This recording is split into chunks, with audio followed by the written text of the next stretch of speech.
Hello, everyone. Welcome to I believe this is the final live qualifier for the Twilight Princess Randomizer Season 1 tournaments. We've got Alexander Harold and Audio Pixie on commentary, and I will hand it off to them. So...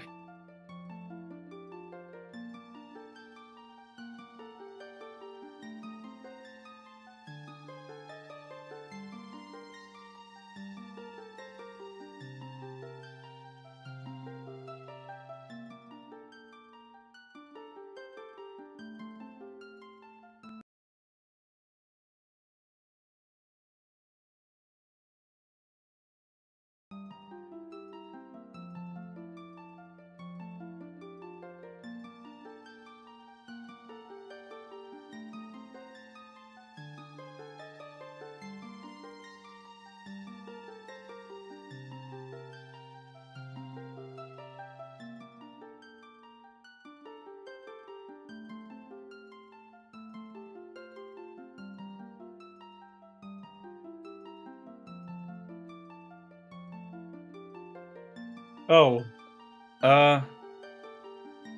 Interesting. Hopefully that worked this time. I don't know. Please tell me it's working. Oh, thank goodness. It's back. Yay! We're alive. But yeah, there should be another two this coming Friday and this coming Saturday. Yeah. And then I believe the bracketing stage is going to be kind of coordinated as it goes on when people are able to, schedule together to be able to do the races. So, yeah, that's sure going to be exactly what the fun timeline will mixing be. this with Majora's Mask bracket because I'm in that as well. Oh, yeah.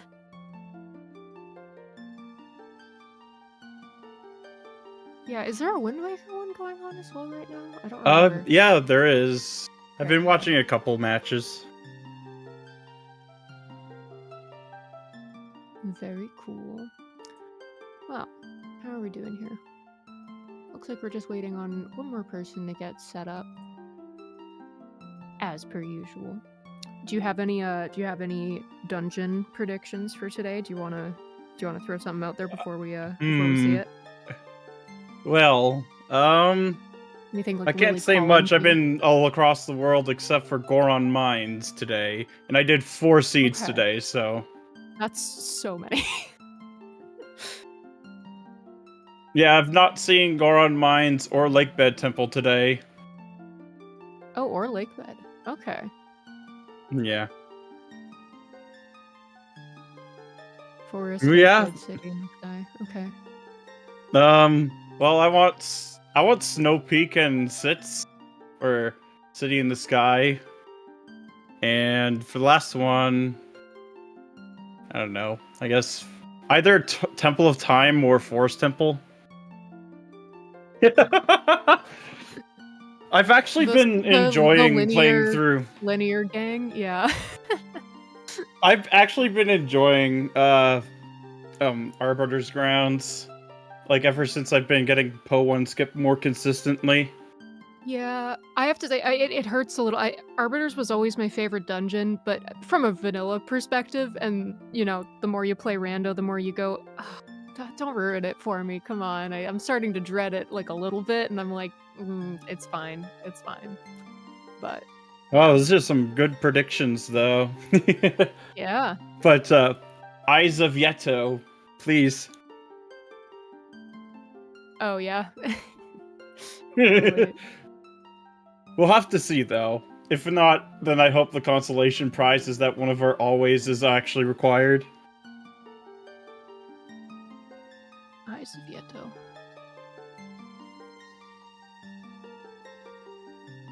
But yeah, pretty easy to wish for Snow Peak, because, I mean, it's always the most interesting to watch.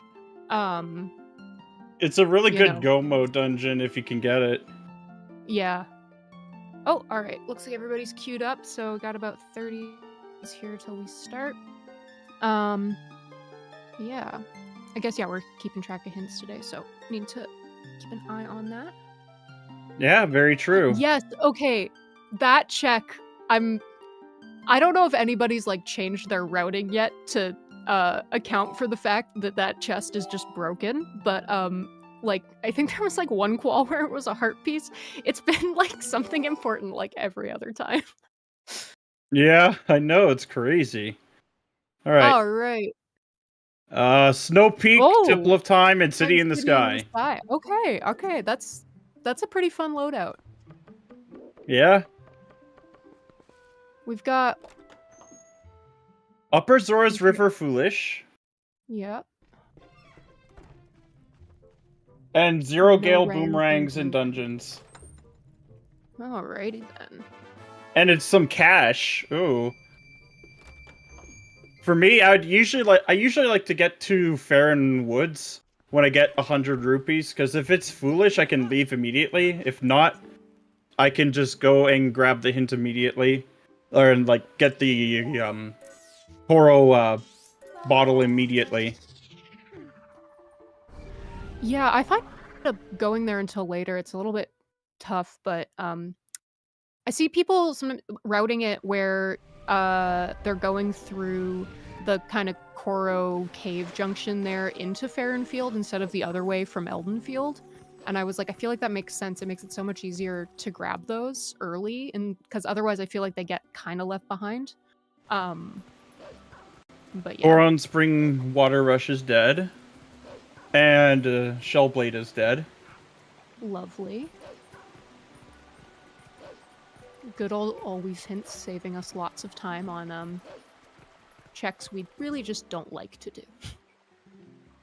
Yeah. All right. Well, so far we've got 2 Team Ordon and 2 Team Zora's Domain kind of little Snow Peak route up here. Yeah. It'd be interesting to see who chose right. Like me, I try skipping Orden as much as possible. It's just kind of annoying. Like, if you can't full clear it first trip, it's just kind of annoying to go through. Yeah, and I mean, it is rare that you don't end up coming back, though, I find. It is kind of an inevitability to some degree, but it is nice to be able to do it with the lantern. Oh, Laneru Spring to Armagoma. We also saw a bow from Ashe there. And Elden Bombskit Grotto is dead.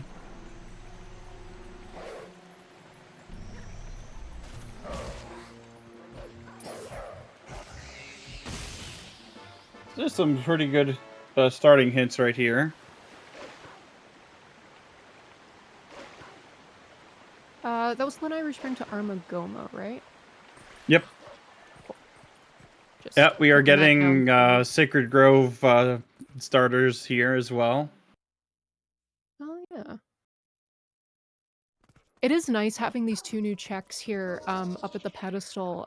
Unfortunately, today doesn't look like they're super useful, but it just makes it like Sacred Grove somewhere that I find we're like going to so much earlier now and seeing so much more of. Because especially with the hint there too, it helps. Yeah, it was just so hard to a bow. Like, find a reason to go there.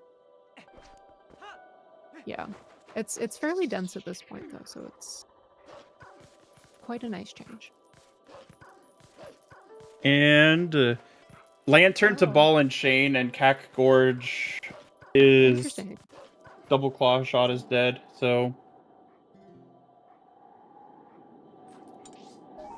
Well, that's interesting. I guess we're likely to see not necessarily an early lantern then, but you know. Yep. It'll be somewhere. It also means that if we do find a path to Blizzetta, that it can't be Ball and Chain. Yeah, that's true.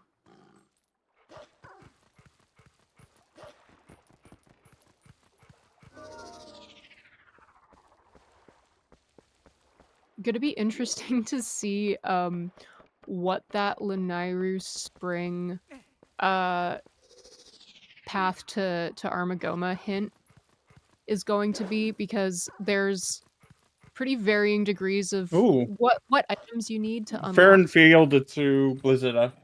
Well, you were just mentioning that cannot be the ball and chain. Yep, and Wrestling with Bow is dead.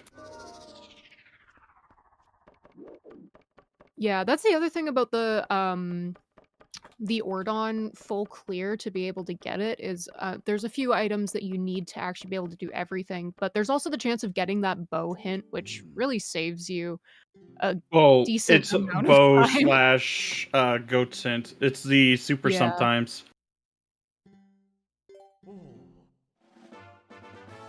Bow, more like no. Yeah, no thank you. And we were getting a Flight by Foul. Yeah, I'm and a excited Graveyard to see play. I think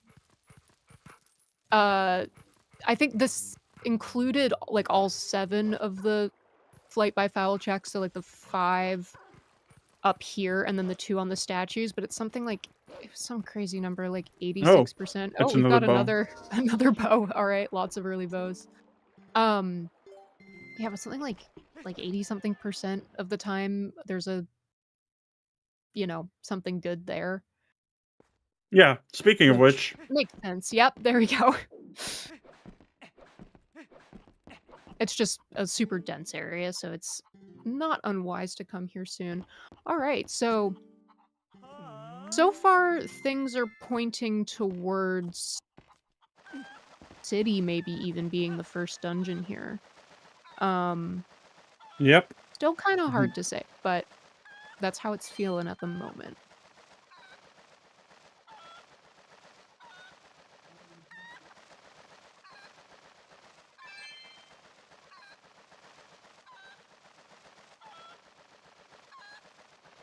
And I think this is the first we're seeing of Kakariko Village. Yeah. And we're also going to be getting the Tadpole Grotto. Which I can tell you was early. It is such a pain with sword. Yeah.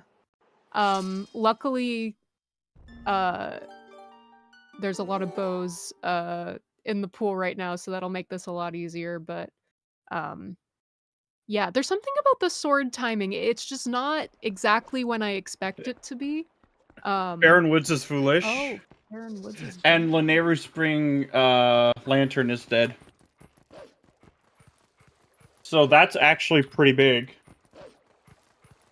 Did that say Farron or Farron Woods was Baron?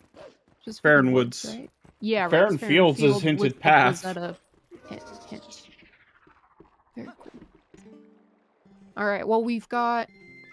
I think we're just missing one Baron hint here, and then we'll have our sword. One sometimes, 3 always. Yeah. And yeah, that's it. We have not gotten the plum hint yet. No, I think there was a plum prediction in chat before we started there, so will be interesting to see if that pans out.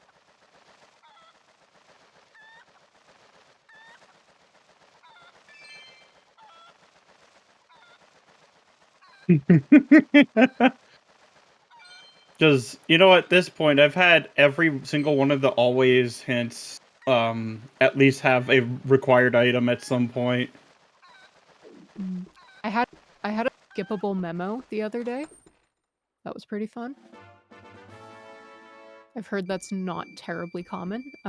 I had 2 required memos in a row at Ice Block Puzzle. In a row? In a row. That would have me like second guessing if I had like actually changed. And the first time was blind. And the first time was blind. I couldn't even get the hint because it was locking the hints. I just made an insane gamble with like about half of the checks left in the game. It's like, I gotta go in and do this. Yeah.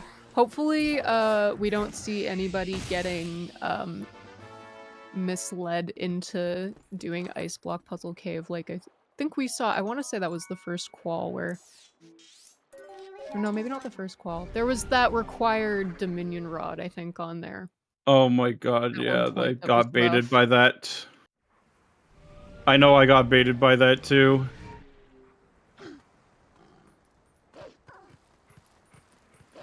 Well, so far, okay, we've seen, I feel like just so many bows. It might actually just be 2, but Ashe and the Flight by Foul one, and then Yeah, there's yeah, we only have that been 2 Skybook bows. character, and Yeah, that's we about found it. this. Yep. So, looking like not We're a getting an terribly Elden big Field to do, play though. on Sam's Oh, side. okay. I am ready to put all of my money on the owl statue chest. I don't know about you, but at this point, it just feels like a safe bet. Glubbers is about to get the Baron hint. Or... I guess we'll... Oh, that's a foolish bug.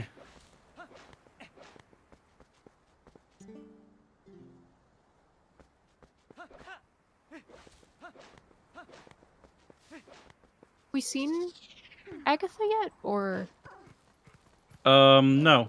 No one's gone to Castletown yet. right?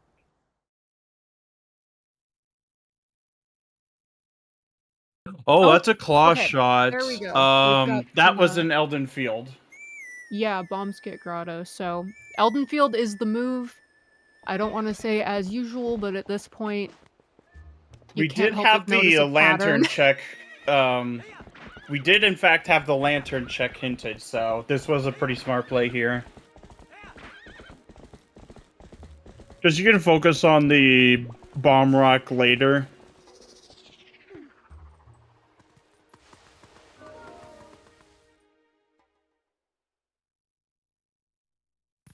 So that means just Sam could actually do Fair and Fields and full clear it now.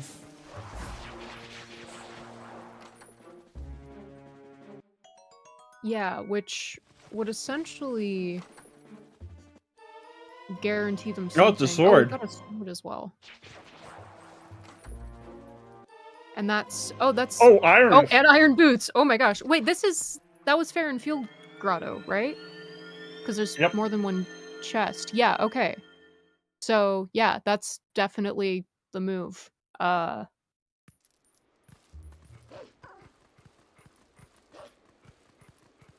Now, a little hard to say what exactly the path hint is pointing at, and oh, here's the chest I really wanted to see. No, Oh, it was a piece of heart. I would have lost all my points on that one. It's all right. Oh It's my fine. goodness. They can't, you know, they can't all be winners. Yeah, very much. Oh yeah, there's some overlap there.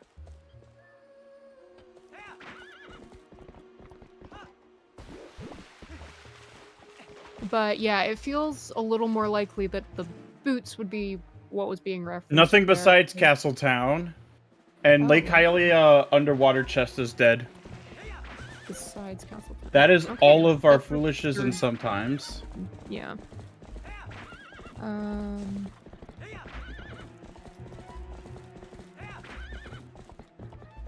But yeah, it's possible. Although it could also be that there's something actually hookshot locked. Which we're about to see soon, because Sam is going to be going over to Fair and Fields. Yeah, that'll be interesting. I feel like it's likely boots though, because there's like weirdly not a ton that having a sword opens up for you. It feels sword great can't to have be one, path. but Sword can it can't just be not path ever at in these all? settings. Nope. Oh, interesting. It's Okay. because it's always like pointed towards in the hints. It's not like the starter hint for like the claw shots or the Gale boomerang. Okay, so it's just those ones in the dungeons that can actually be referencing it. Yeah. And so the swords can't ever be oh my passed in gosh. these settings. Giovanni 20 is the boomerang. Oh my god. Oh, that's rough. That's rough. You know, it's one of those things. Has everybody been collecting Pose? I need to check in on this now. I know a couple people have. A couple people Rang is have. really nice to see, though. Yeah, it's great to see. Well, we've got an early boomerang and an early sword. So, you know, And that's a people are going to rupee be up there. getting to do their LJs all through the dungeons and stuff, which is nice because it kind of sucks to have to do them the slow way. But thanks, Giovanni. Okay, so yeah, I'm able to see their kind of extended. Well, it is track confirmed for Iron Boots. Yeah. So, yeah, I mean, I feel like the move would be Lanairu Spring at that point. Yeah, I agree. Lanairu Springs is probably the best play here. Lanairu Field is like the only other one that's actually really even available right now, I guess. Oh, actually, that being said, though, well, we do know where the Rang is, and that does open up one in Zora's Domain, but true. it seems unlikely to be there at the moment. Looks like we maybe missed a bomb bag as well. I'm seeing it checked off for, say it was Icola? Yeah, Icola. Icola. It would be in Castletown then. Oh, it was Charlo donation. Oh my goodness. Rough. Charlo and Giovanni in the same seed is just... Charlo's, like, annoying to is. route if you don't have, like, the rupees. Yeah, Like, we got a lot of rupees this seed. Yeah, it is kind of fun to sometimes see, like, rupee routing come into the equation. Like, it's not fun to actually have to play it, but it does test your game knowledge if you do see that Charlo has something good super early. Being able to, you know, actually efficiently grab some rupees, if that's, like, the best play, is fun to see, because, yeah, Charlo's the only thing that, really comes up that is cost prohibitive, in these There is settings. also, Other like, than swapping your bombs, I guess. It's also, Goron Hot Spring Water Rush. Oh, right, you do need to donate for the first half of that. Yeah. Yeah, 500 rupees in these settings. Lanairu Springs has been pretty barren. Mm-hmm. Yeah, not gonna lie, I think I've been pretty lucky with Goron Spring Water Rush the last couple times. I haven't had to do that in a while, and I'd like to keep it that way. Yeah, so whatever is there, it's not Iron Boots locked in Lanairu Springs. I thought that might have been the case, because then that would have created some hint overlap. Like, yeah, in Ocarina of Time, this would be something that would be a common occurrence, but...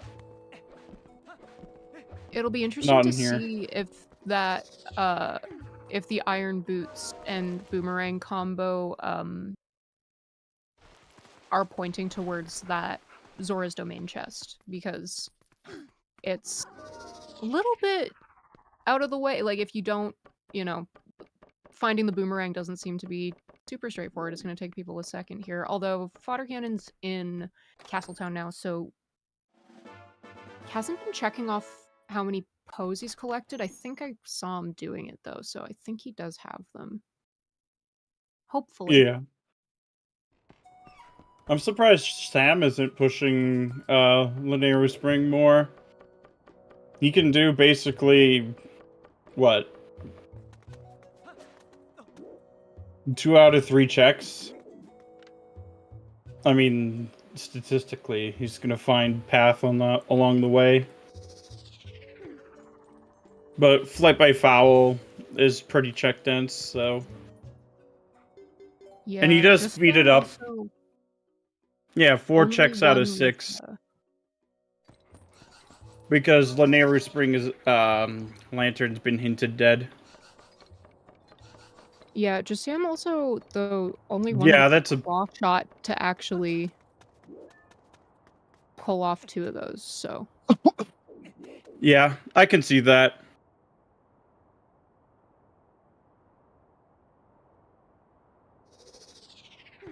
I've actually found that it's a really favorite place for, double claws being at spring.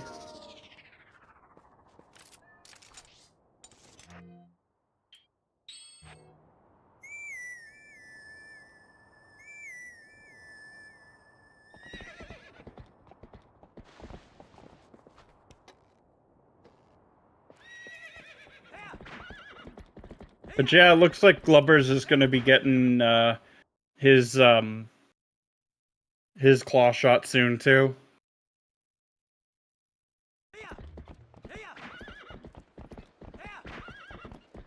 See just Sam picking up some pose, so definitely has not decided to abandon that, which is good. Generally speaking, I don't really see... everybody always goes for the pose. I mean, it's 5 pose. It's virtually little risk of doing them.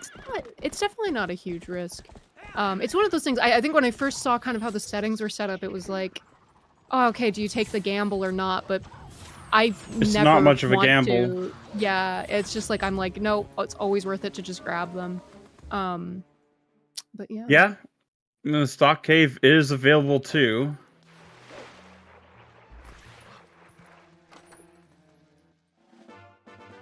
But yeah, just like 5 pose is just not that big of a risk. It's like 10 skulls in Ocarina of Time. Like, if you can get it to pair with like progression, then you're saving a lot of time just doing it anyway. Oh, it's a fishing rod. Oh, okay. That's fantastic.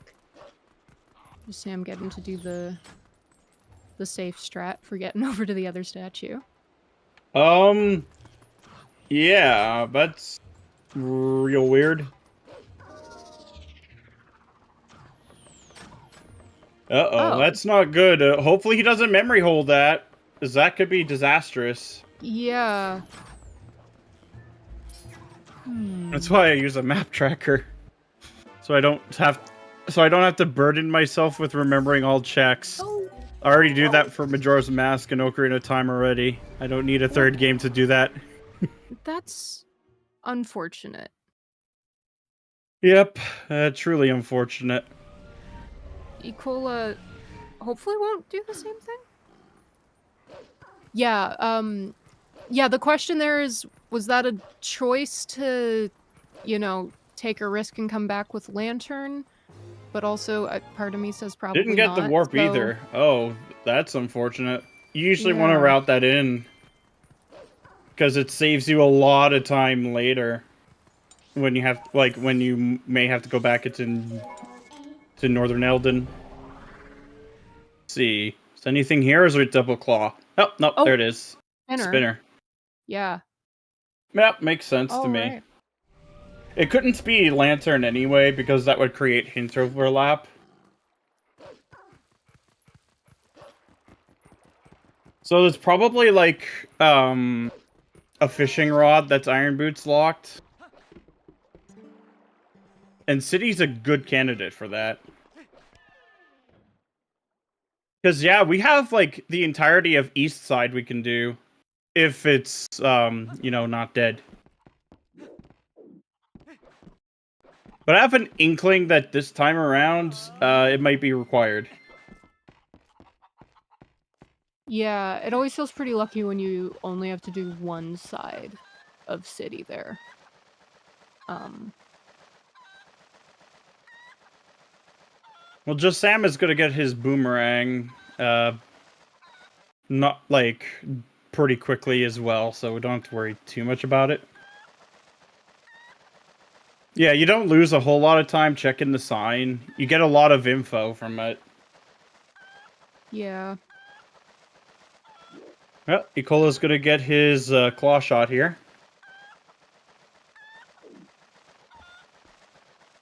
Yeah, gonna be interesting to see how long it takes Glubbers to figure that one out. 'Cause that is a bit rough to be leaving that behind.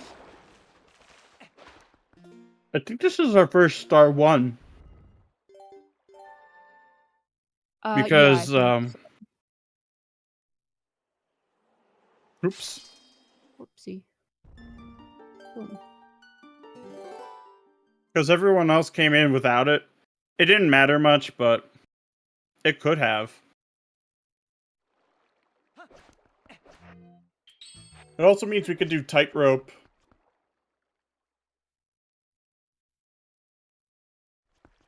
And Just Sam can do fountain chest too. He can full clear south of Castletown. Yeah, that's one area that logically you need a lot of stuff, but if you have a couple tricks up your sleeve, it's actually fairly straightforward to full clear that early. Although I will guess with the say, exception of the never. fountain chest trick, that one I Although, see a lot don't. of difficulty on. The Poe is awful. Like, it just knocks you back in, like, weird directions. It isn't worth going for, the Poe.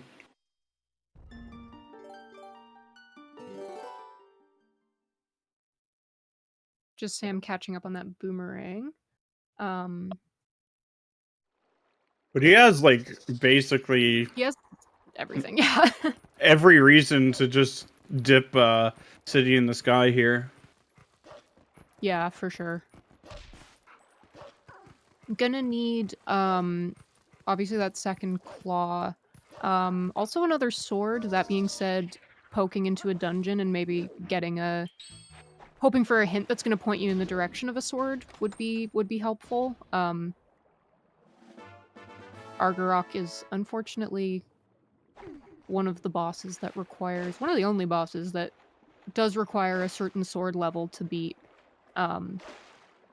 I believe he has an armor rating of 1, which is It's so funny. It's just like the way it's people such a found nothing out thing about though, it. yeah. Well, because I Well, believe it was found out about the hard way, which was oh, yeah.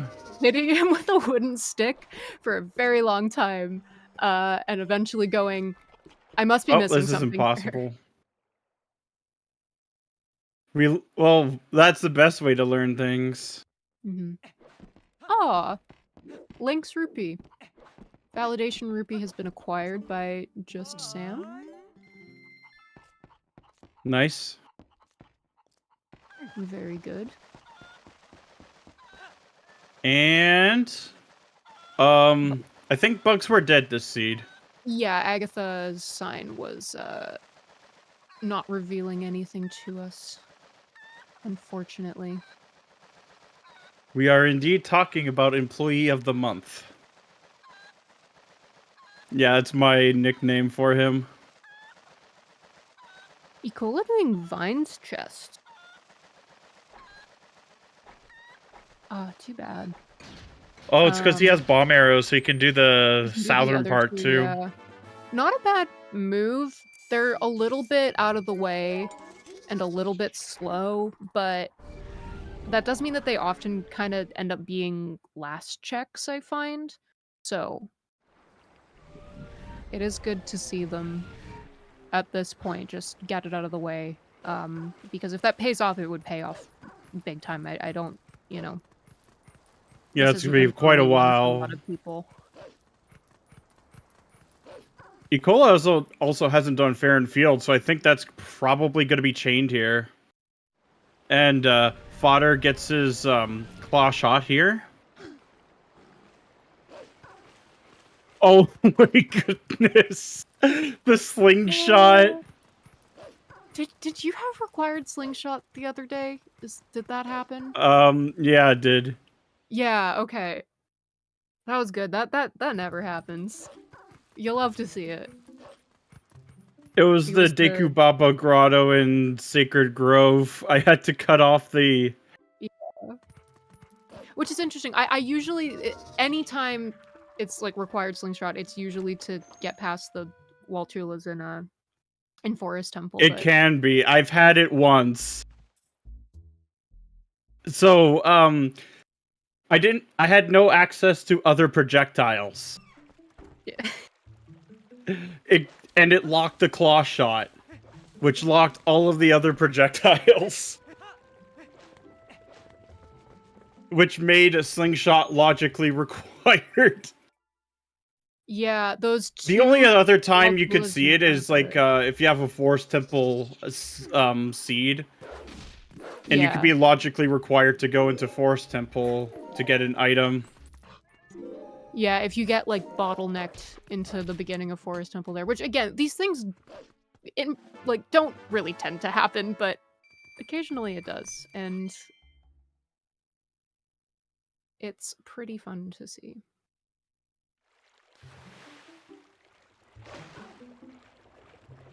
Glover's going back to Ordon. He does have a cat rescue he can do. I think Glubbers was actually one of the people that kind of just didn't do a whole lot in Ordon. Yeah, I think it was diagonals. It was Glovers and Fodder Cannon who abandoned.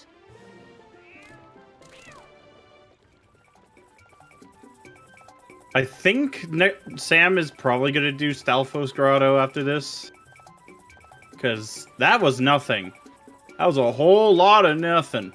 Yeah, unfortunate.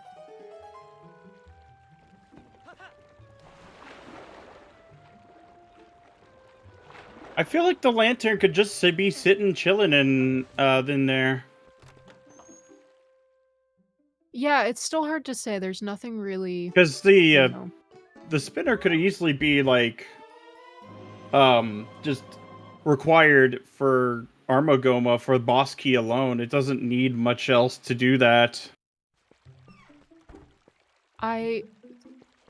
Did you catch what Glover's got there? The stream kind of stuttered for a second, but I just got it was a wallet. the item sound. Okay, cool. I just heard the sound effect, and then I looked and I was like, I kind of missed it. I was like, oh no. It sounds important. That really gets me a lot of the time. Oh my gosh, seeing wooden sword chest from Fodder Cannon. Very cool. I had vanilla wooden sword the other day. That was fun. I had that too, recently.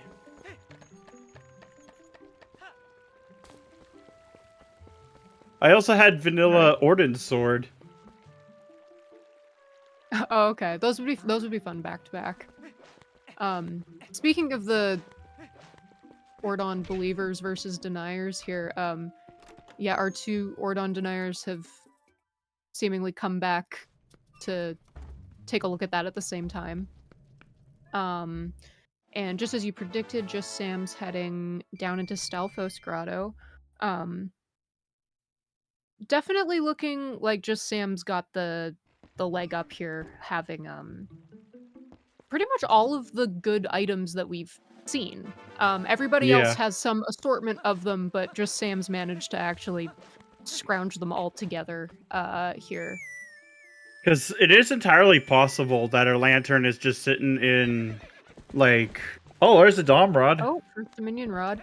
Temple of Time being required, we only hopefully need one, so... Yeah.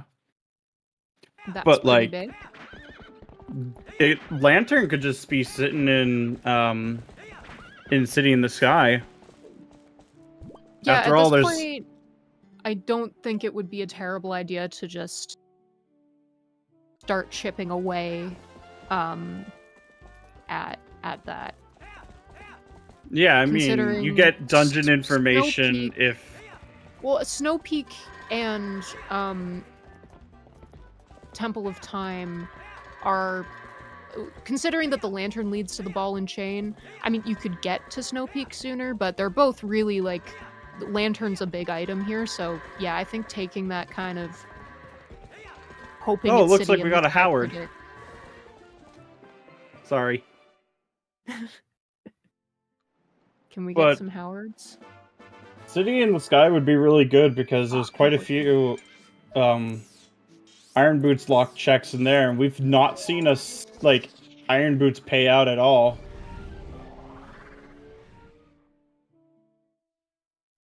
Yeah. I think I don't remember who was saying it. Somebody was mentioning how if you have iron boots and claw shot, if you have City in the Sky access and have iron boots, to essentially think of those two first underwater chests in City in the Sky as essentially overworld checks. You know, if you can do it, they're not really that out of the way at all. And I was like, I think that's pretty good advice because Yeah, I do even if that you all just the wanted time. to pop in and pop out just to try those two. You also, like, if you can go further, the hint is just so valuable. It's honestly worth it. Ecola catching up on that spinner as well.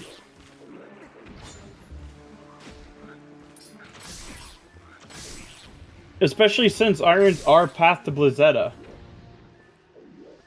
So chances are it like could be just a fishing rod in there as well.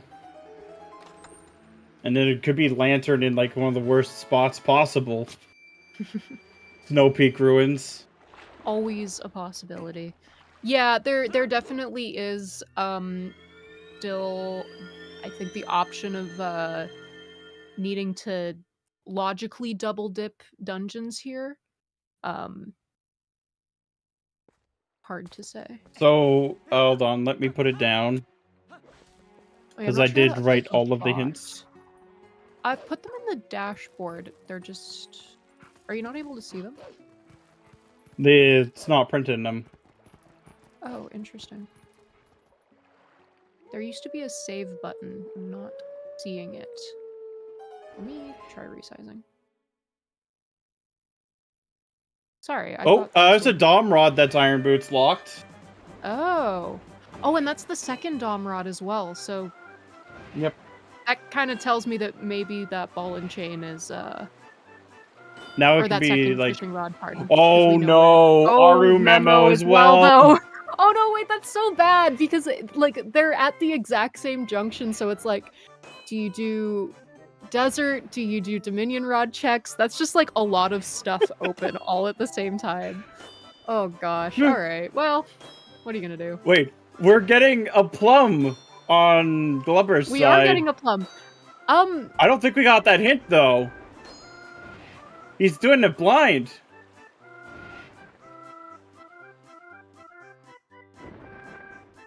Yeah, desert. If he finds the other claw shot, I'm gonna lose it. Just a little bit early. Oh, that's unfortunate.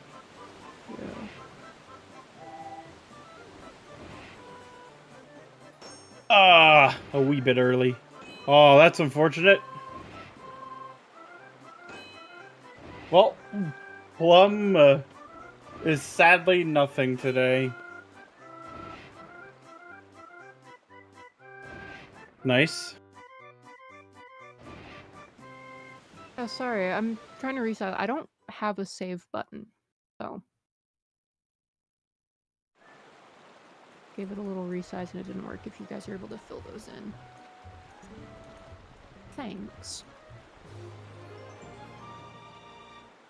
Something good beyond this point. 2 swords in dungeons. Okay. And you can full clear East Branch. So it is very much worth it. Yeah. No, that's definitely good news.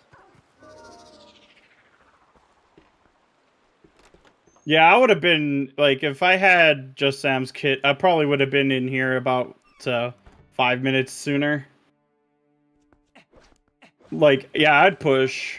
I'd at least push for the hint and see. Yeah, I think with the path hints we have, it unfortunately makes sense for that second fishing rod to be, yeah, either desert or second Dominion rod. Yeah, well, we have a chance of more, because, yeah, path hints can Aerial just keep Fulls is going Iron up. Boots locked. Yeah.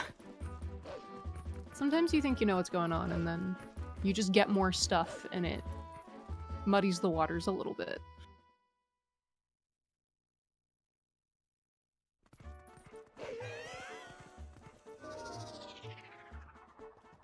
Not even going for the fast strat here for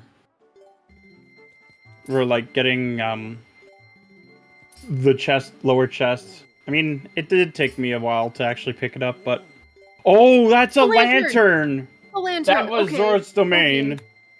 That was the Gale boomerang. Oh, yeah.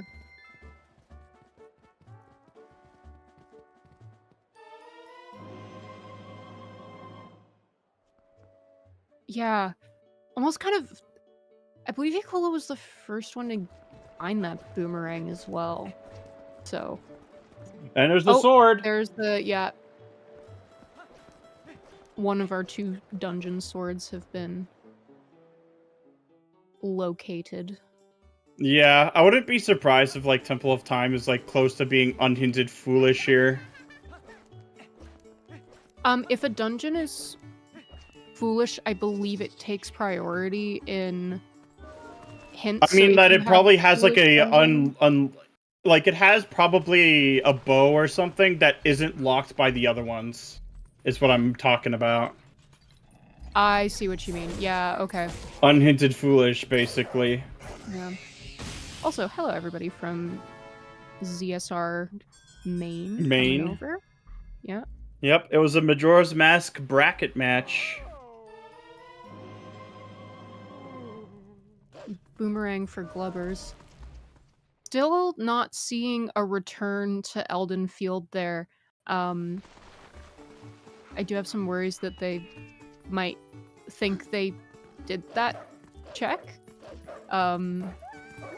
Yeah, hopefully they didn't memory hole it, but it's very much a realistic possibility. Yeah. They're map tracking, but, well, using a map tracker. I don't know if that means that they're actually using the map part, but... hard to say. Ikola entering Temple of Time. I love seeing a seed where we have different first dungeons. Also, Foddercan, catching up on that spinner.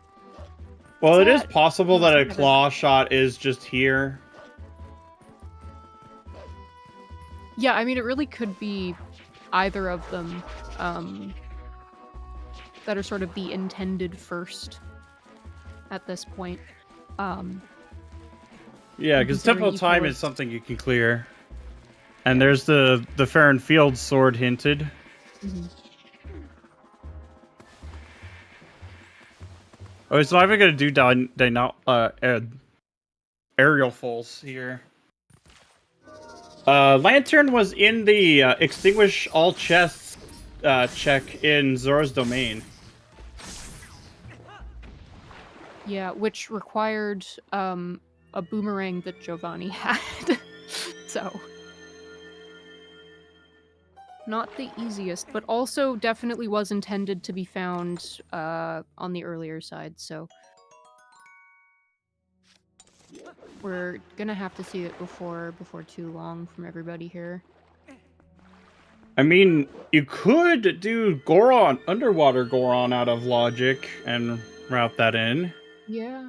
I found out the hard way the other day that you can't do that with magic armor. Yeah, I know. You just wouldn't let me talk to him. I was like so ready. And the fine part too was I had just left Forest Temple and I had like 1,000 rupees. And so I gave them all to Trill so I could drain my wallet. And then I went up there to talk to him and he just wouldn't let me talk to him with the magic armor. Yeah, I also found that out the hard way. Yeah. He ended up being nothing on my end because, you know, something, not just something good, but like some other hints, just like, nah, it doesn't have to be anything important. Yeah, those, I mean, considering that Zora's Domain is so early in so many people's routing, going back, because you need multiple items to be able to get those underwater chests there. To go back and do that when it's a pretty dead area. Whoa, what? Oh did you see that? I saw that! Yep, that bomb bag prevented Baron because... Oh my goodness. I think that's the first time I've ever seen that. Yeah, that's a new one. Love it. Nicola going for the little time saver here. I started doing the jump slash method for this. I haven't seen 'Cause I this found- method. I've done this method. But he made it look so easy. Maybe I should try that one. Yeah, not sure what happened to that Boko. I'm gonna be curious to see a clip of that later. God. Alright. The funny thing is that the Iron Boots still aren't done yet because we have Aru's Memo and the Double Dom Rod, and one of those two is likely going to be locking the other fishing rod. Yeah, I'd say decent chance at this point we're gonna see it here. Cause yeah, just Sam is entering desert, our first desert run through here that we're gonna be seeing, so this will be interesting. Oh, there's a Kakariko dip here.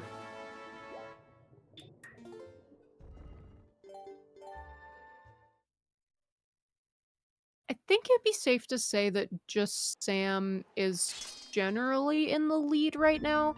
That being said, Ecola's the only one with the lantern, and knowing where it is might take everybody a while, so Yep. yeah, might have turned the tides there a little bit with that discovery. Yeah. Oh, actually, yeah, I take all of it back. It's Joshy. Joshy's No, it's me because I don't have to play this seed.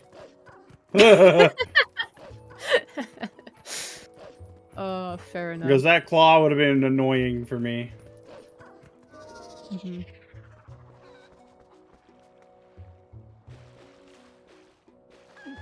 But desert is so much more fun with LJAs. Enough said.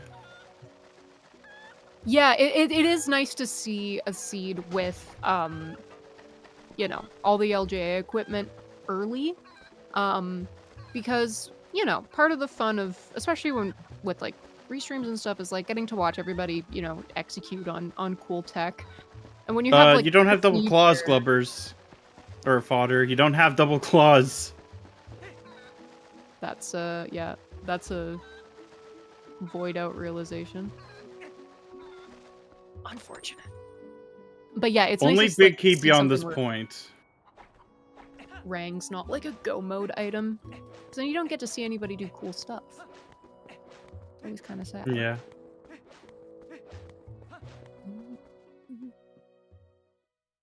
Oh, it's a sword. It's a sword.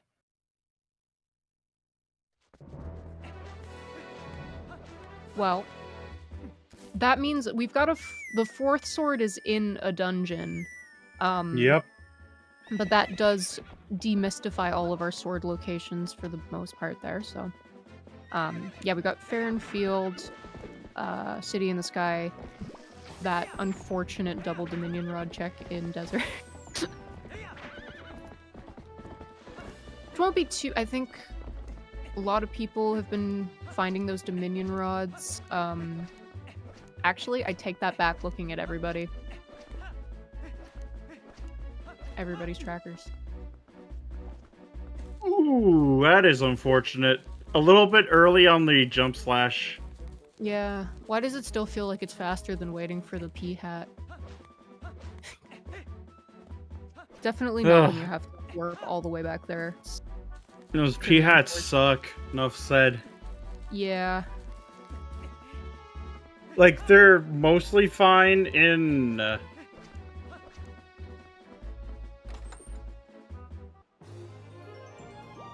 in City in the Sky, there's a couple of them that are just annoying. It looks like Glubbers is going back. Yeah, that's definitely good news. Unfortunate that that they're getting to that at this stage. That being said, if it had been a, misremembering of what had been checked, that could have really, really messed them up, so glad that they were able to figure out that this was the place to go. Some cash on the spiders. Oh, yeah, right. No, it's my all right. God. I have also been Pavloved by that sound effect. I get a little excited every time I hear it, and then sometimes I go, right, I knew that. I can calm down. Yeah.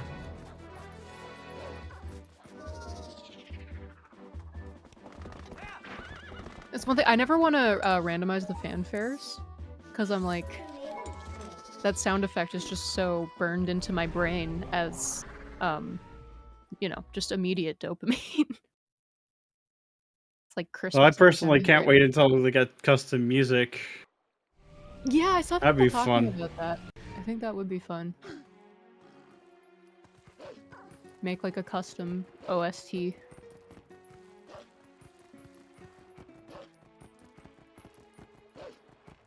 So, Helmasaur's being rude as usual. Yeah, I mean, I can't act surprised. Helmasaur Grotto is probably my least favorite place in this game. Just Sam doing Grand Theft Boar.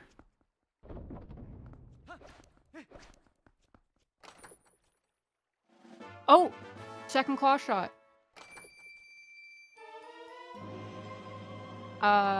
We are, I think, about to see that for just Sam as well. Yeah. Oh, yeah. So, Oh. there's second claw location. So yeah, that definitely solidifies the intended city in the sky double dip there. Although I think we knew that because they might have expended all of their sort of available checks already. Yeah, and second rod is Iron Boots locked in some way. Oh, I there's believe. a last bow as well. And we know Ball and Chain is locked behind a lantern.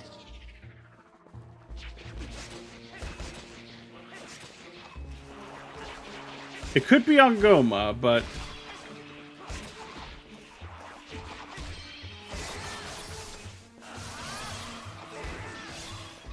that would create hint overlap, though. Go mode is like when you have everything required to beat the seed. I'm gonna talk about that for a sec. So, as far as things that are gonna be required every seed, no matter what, to fully beat the game, you need to find 3 swords, meaning you would have the Master Sword at that point. You need the ending blow to actually do that final strike on Ganondorf. You need the Shadow Crystal, but we start with that, so not really a concern.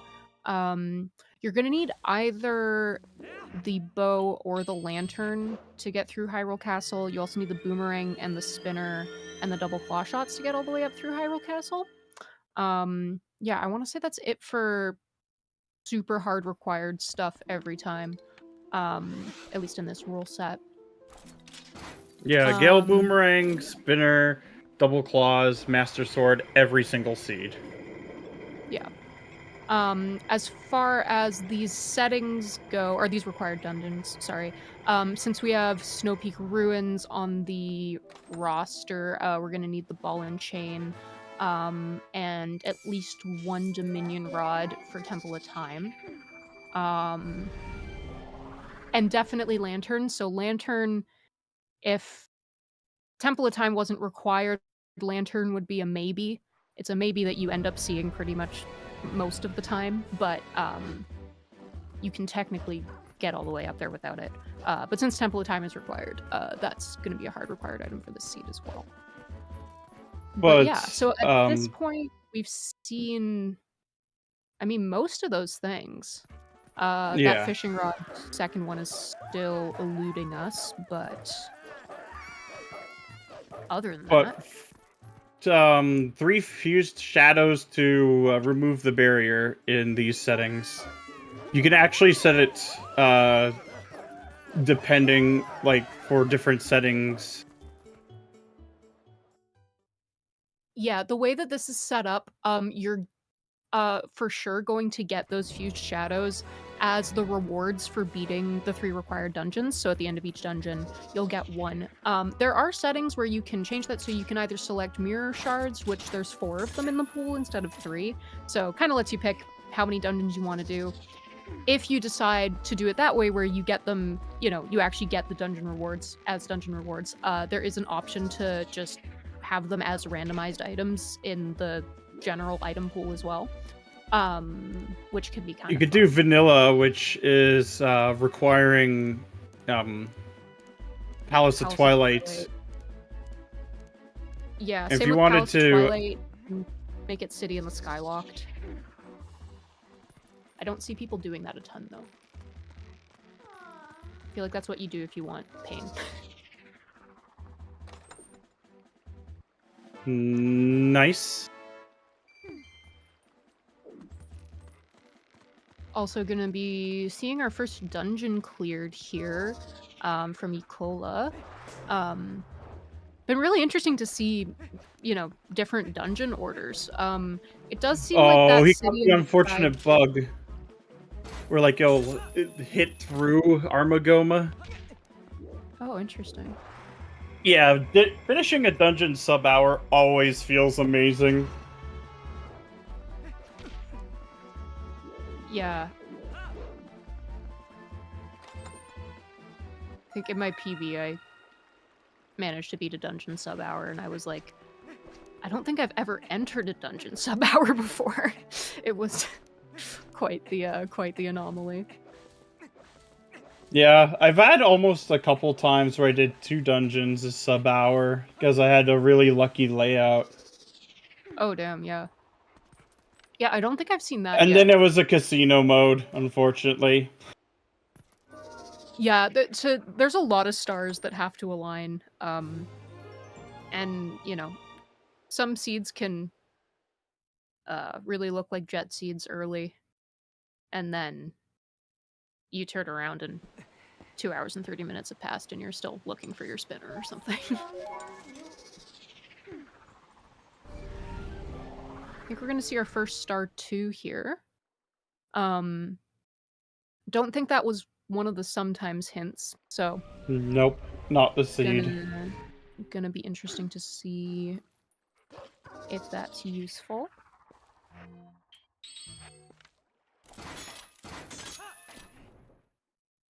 I'm putting my yeah. doubts towards it being really useful, but you never know.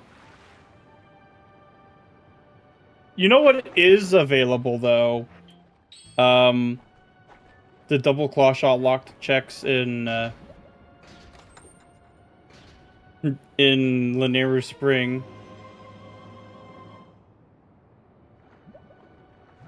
Yeah, and that was... I mean, we already got Spinner. Yeah, we got Spinner. But And with where the boss key was, it definitely fulfills that 100%.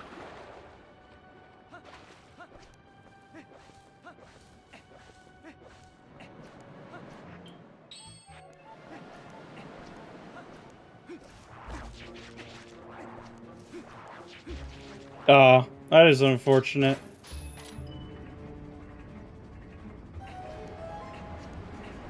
just Sam doing the... Oh, wait. Never mind. Just Sam's Doing reverse. stream froze for me for a second. But they were hanging off of a pea hat, so I thought they just were just waiting a really long time, and I was like, been there. And Star 2 as expected. Unfortunate. Yeah.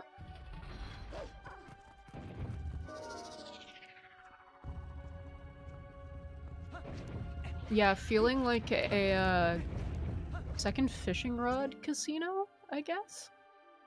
Yeah, basically.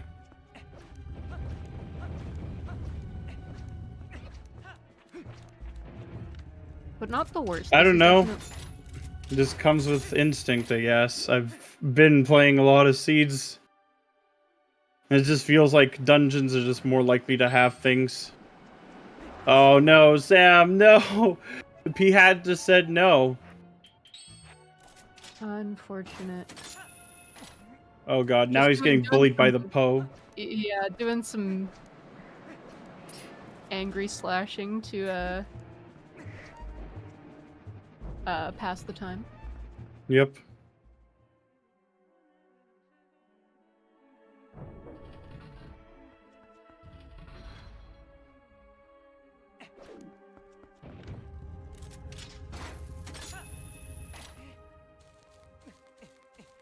There hasn't been a whole lot on West Wing.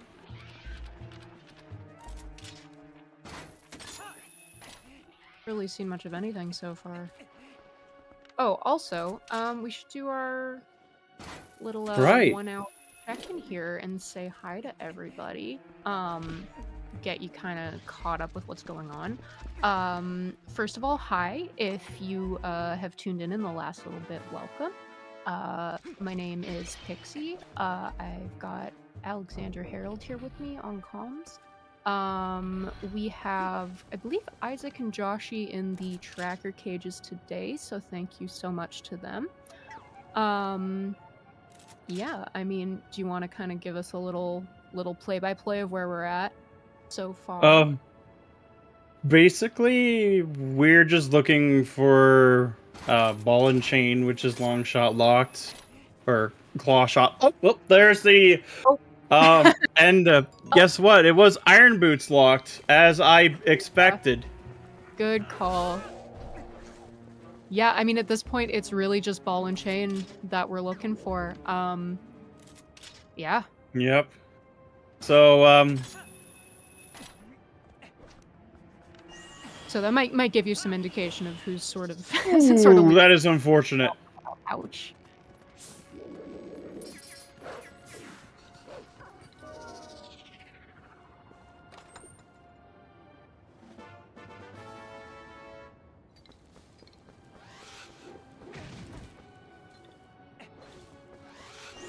But yeah, that's a little bit unfortunate. That's not a bad spot for it, but now we're just looking for ball and chain.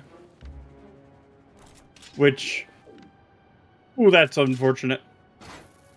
So we're just looking for ball and chain here, and which is lantern lock this time around.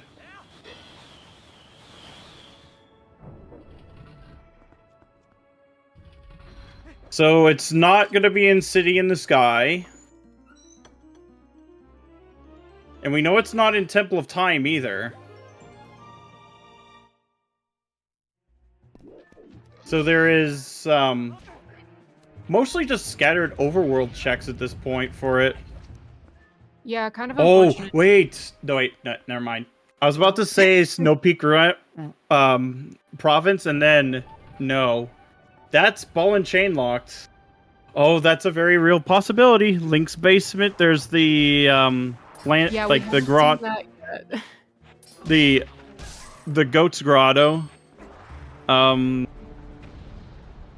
There's Sacred Grove, Lost Woods lantern chest.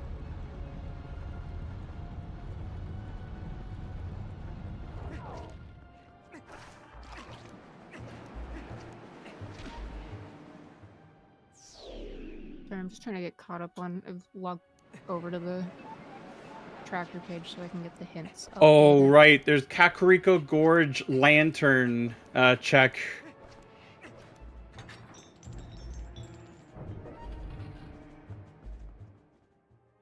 Yeah, seeing the Elden Field, or sorry, the Kakariko Gorge cave here for the first time. I it's hate another this one that cave so feels- much. It's kind of awful. I feel like it ends up having stuff a lot, though. There's just something weird about it where a lot of the time it ends up being the place to be, weirdly. Yeah, it was actually where my lantern was earlier in a race, which was literally my go mode. As far as how many checks there are 480 in the entire game. A bunch of those are not going to be required in these settings. Yeah, Palace isn't accessible. The other thing is, as far as these settings go, we're only going to see those 3 required dungeons, being Snow Peak, Temple of Time, and City in the Sky. Every other dungeon, if it's not one of those ones that has a fused shadow at the end of it, it's just automatically not going to have anything in it. So we won't see anybody dipping into any other dungeons. So right off the bat, that's a lot of checks as well that aren't necessary. There's also a big chunk of exclusions. No Cave of Ordeals is ever going to happen. And no Izza's second mini game. Yeah. Oh, it's not. It is not in Kakariko Gorge. Unfortunate. Sacred Grove is on the table now. Yeah. So I don't think that one was checked. And still that basement chest. Or the True. grotto. Yeah. Still a chance for Ordon there.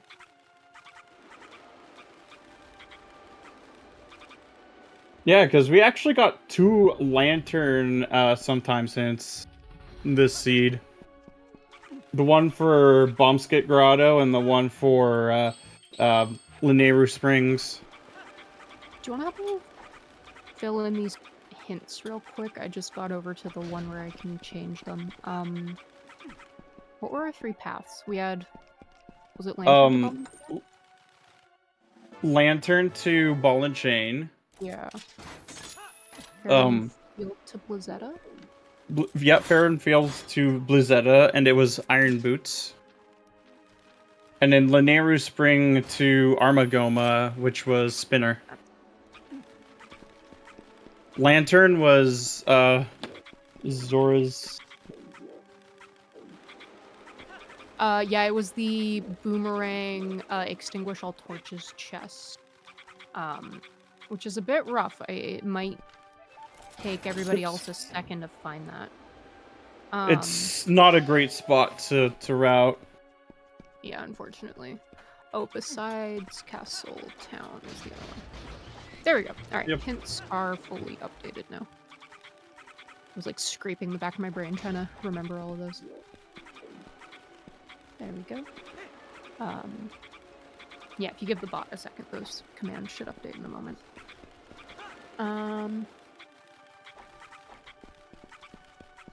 But yeah.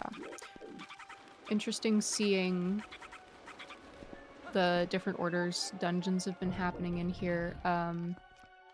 Getting to see a lot of people in City in the Sky at the same time, though. Good to actually see this Tula Grotto chest. Oh, right. This one is available as well. Yeah, it's kind of a rough one because it's simultaneously out of the way and requires lantern. So this is always, you kind of hate to have to see it. You also hate to see it if you're not a fan of spiders. So sorry to anyone who's not about that. And that was just it is a hidden skill. Nice.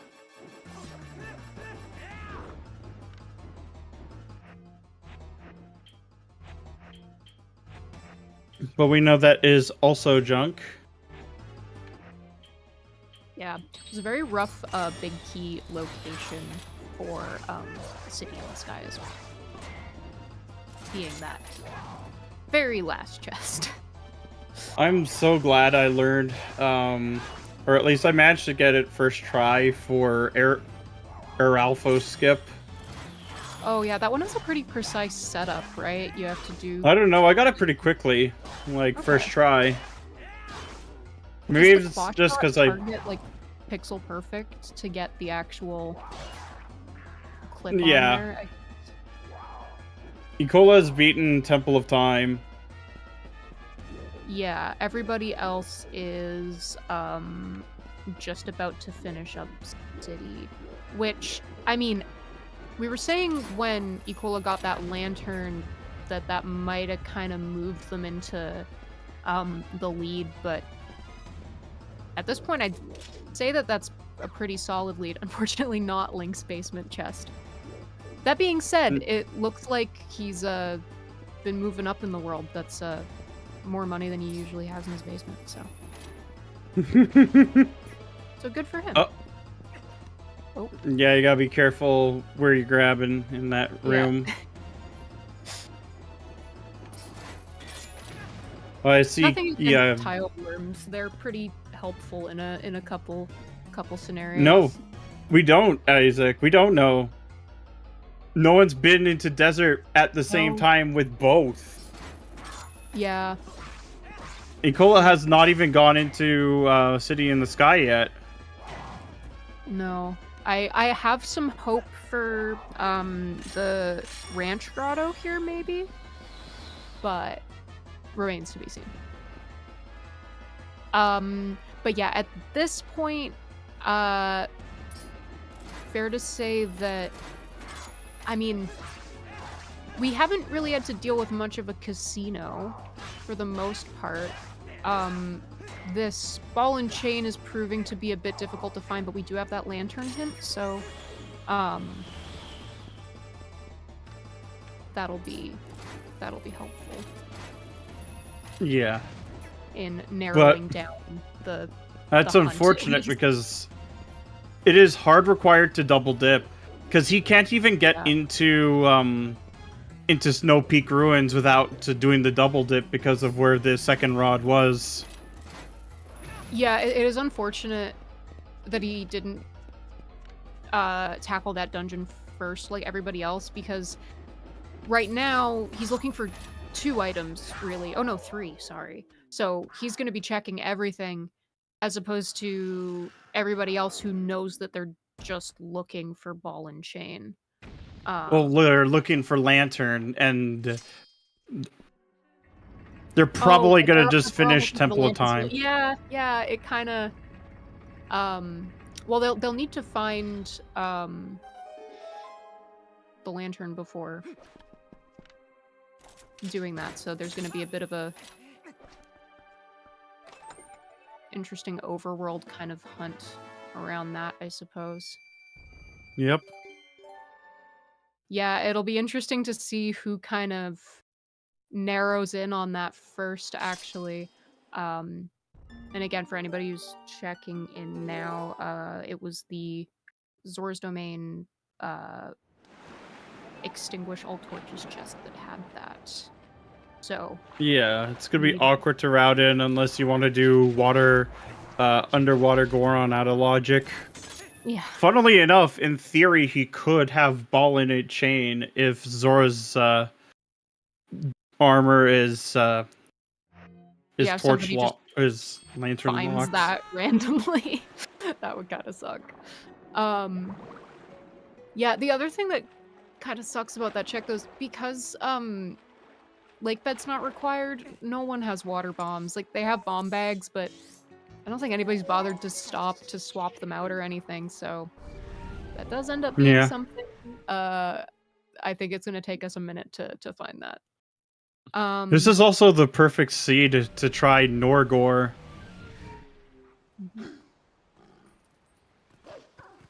Yeah, you can't get the first west chest from reverse. You gotta save quit to get it. Makes so much sense. I think that was confusing me the other day. I was like, am I not supposed to grab that first?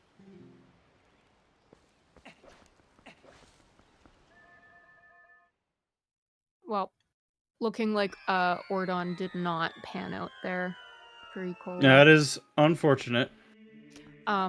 Yeah, definitely unfortunate too, because this search could be in vain, seeing as there's some good stuff in City in the Sky. that he doesn't have yet. That being said, he's headed there now, so... He's making the play. I mean, you can't really do much else. No, it's definitely the right move to just get cracking on that at this point.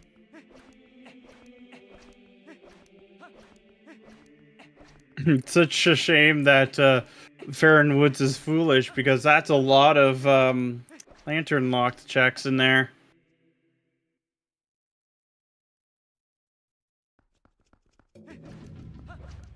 Second Dom Rod for Ecola. About to get the memo as well.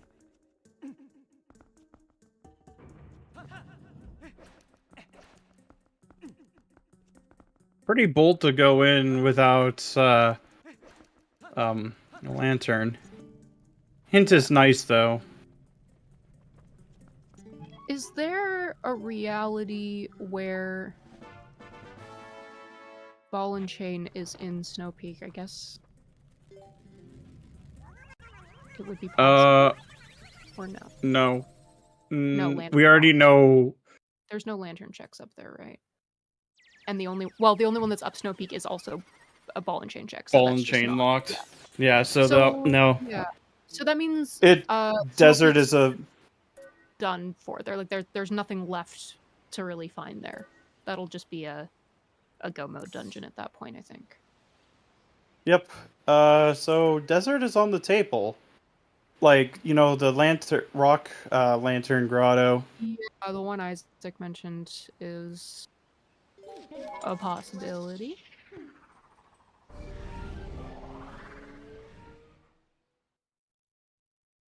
Yeah, I'm trying to think of what lantern checks are even left at this point. I think there's Sacred Fort, the Sacred Grove as well. I don't know if that was peaked yet. Might have been. I want to say no. I don't think we've heard anything about that.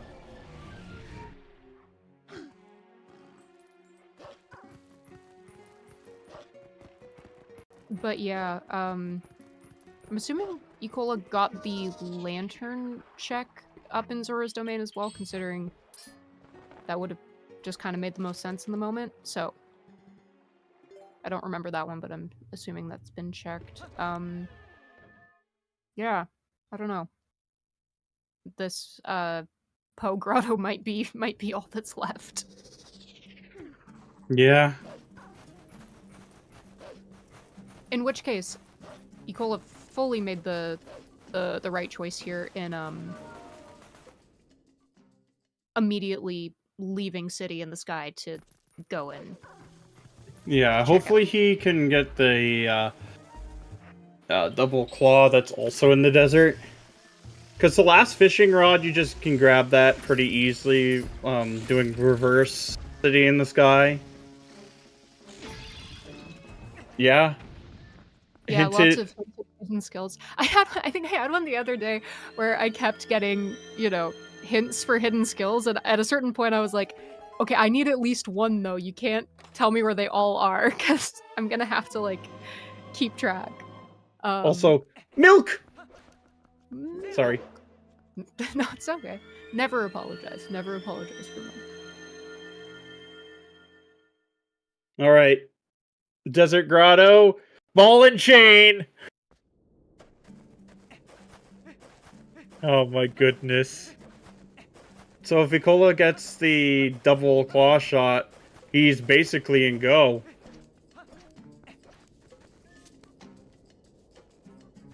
No mode? I like that.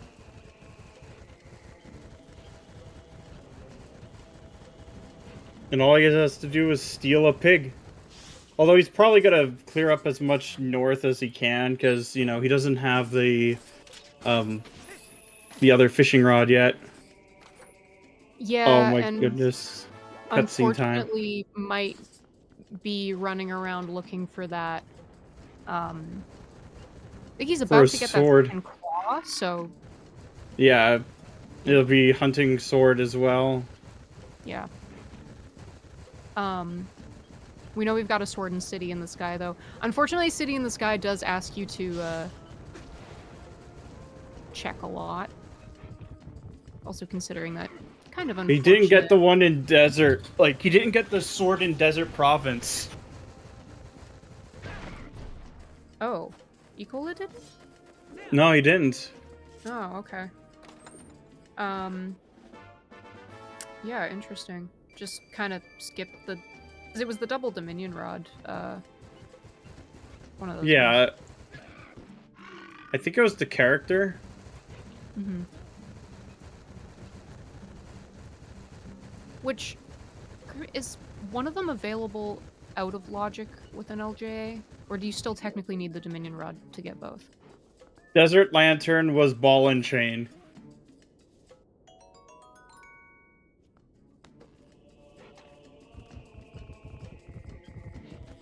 Yeah.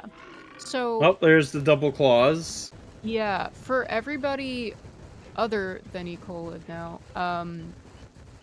Fodder Cannon's still finishing up City in the Sky, but, really they're all looking for Lantern.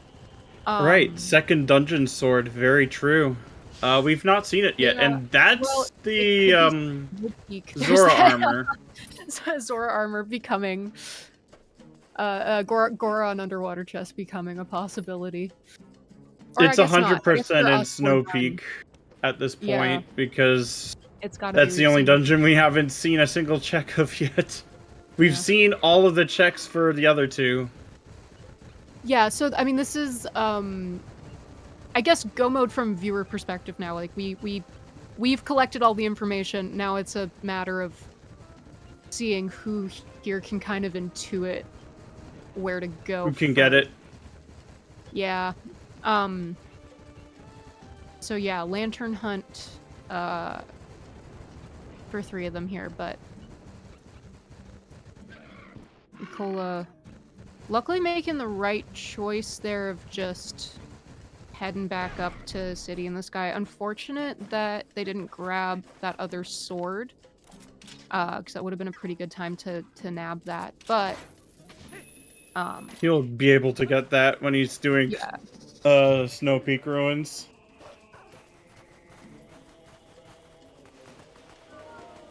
And honestly, that might have been calculated knowing that, well, I guess they were still looking for Flashshot at that point, but knowing that they were looking for a lantern-locked ball and chain, to just go straight to that grotto. And forget the double Dominion Rod checks.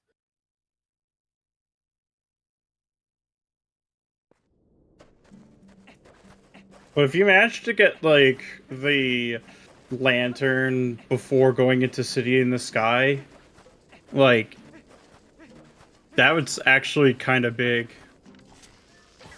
Because you save just a lot from having to double dip desert for double claw shot and then back again for lantern. Yeah. Well, he's going to get the sword on this side of the dungeon.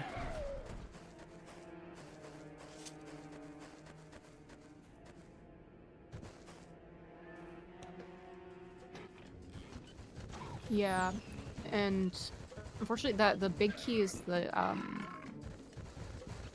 that north chest, I believe. So, usually that's the last one you check. So, probably gonna see another full sweep of City in the Sky here. Yeah. Oh, still has That that makes sense. rod to find though. So. Yeah, we know where it is. It's west wing. He's gonna get that, I think, before the boss key. Ooh! Helmed by a Helmosaur. Yeah. Gonna see some pretty beady snow peaks here, depending on who needs that last sword and who doesn't. It's looking like Ecola's gonna need to actually, you know, do a little... And, I mean, there's a chance that we find that sword in Snow Peak, on the hunt for the big key as is, so it might not affect things too much, but yeah. It's looking like fodder cannon is also still just on Ordon Sword. Maybe just hasn't found that city in the sky one yet, though. Yeah, whereas just Sam, pretty much as soon as he finds the torch, or like, I mean the lantern, it's gonna be just... Fodder cannon have second Dominion Rod, so it's actually the desert one that they don't have.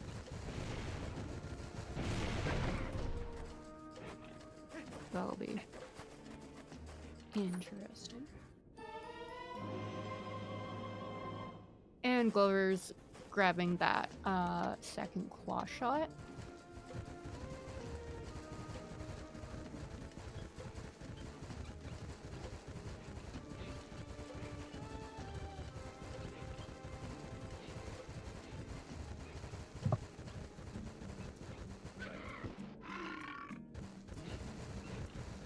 Oof. Almost sore again.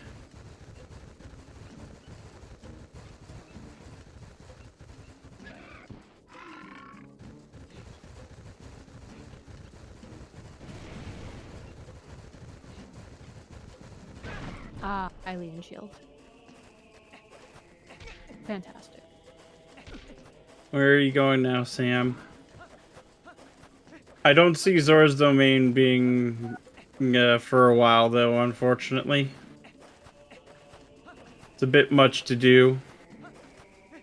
No, it would not jump out as the place to be, unfortunately, but...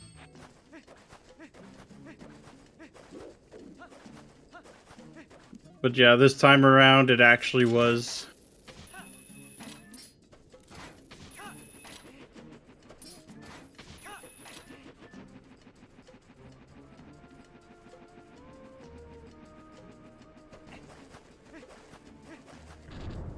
Glover's grabbing the desert portal, which is gonna help them out later, because I mean, they don't know it, but they're gonna have to come back here with the lantern later, so that will be a time saver. I tend to skip this one. I skip it usually. It's just it takes so long. It's also one of the finickier arenas. It's a lot easier to bonk into the barriers than other ones. There's a few that are a bit just annoying like that, I guess.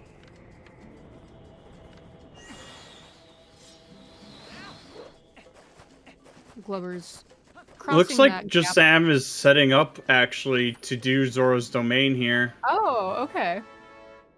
Because he's getting the water bombs to do. Yeah. So I think he might be the second one to get the lantern on Restream. Yeah, seems very likely here.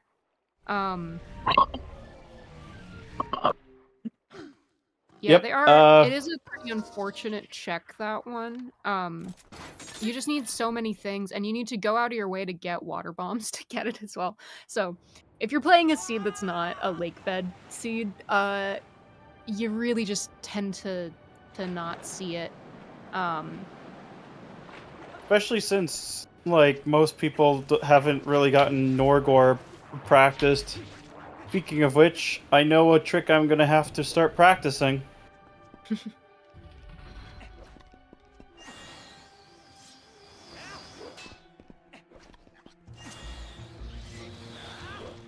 Well, there's some oil to go with that lantern.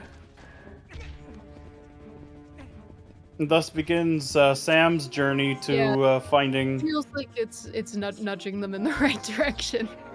It's like, you're so close, just the torches. The slingshot. Yeah, I felt that slingshot. And he's gonna start doing... You'll definitely grab this check, the torch all light all torches check here. Yeah, the opposite one. It would be so great if that one had been ball and chain. Or he's not. Or no. Okay. That is an interesting choice, knowing that Lantern is path to ball and chain.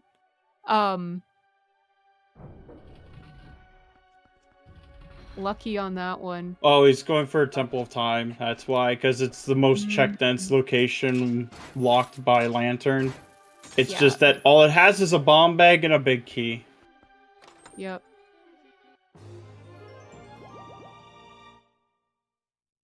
Now, was the bomb bag before or after the midpoint? Remind me. It was before. Okay. So supposedly the hint partway through should just say Nothing at that point, yeah. It does.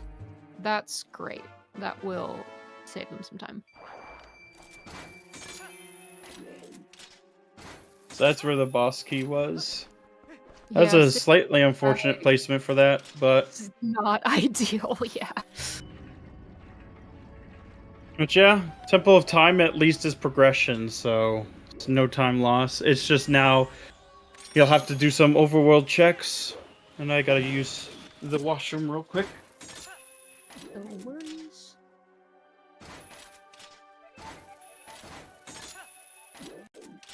Alright.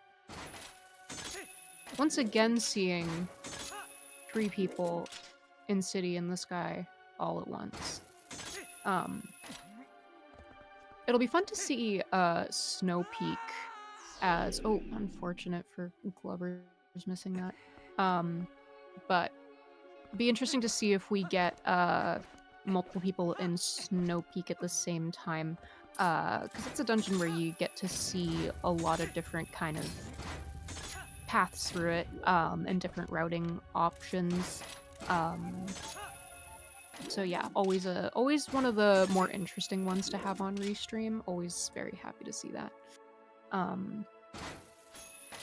yeah.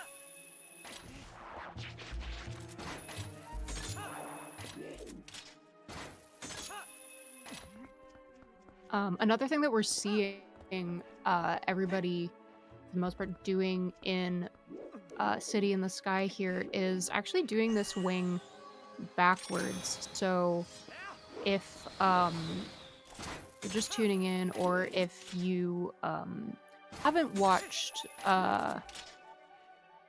City in the Sky routing for Twilight Princess, in Rando, there's a way to do this backwards.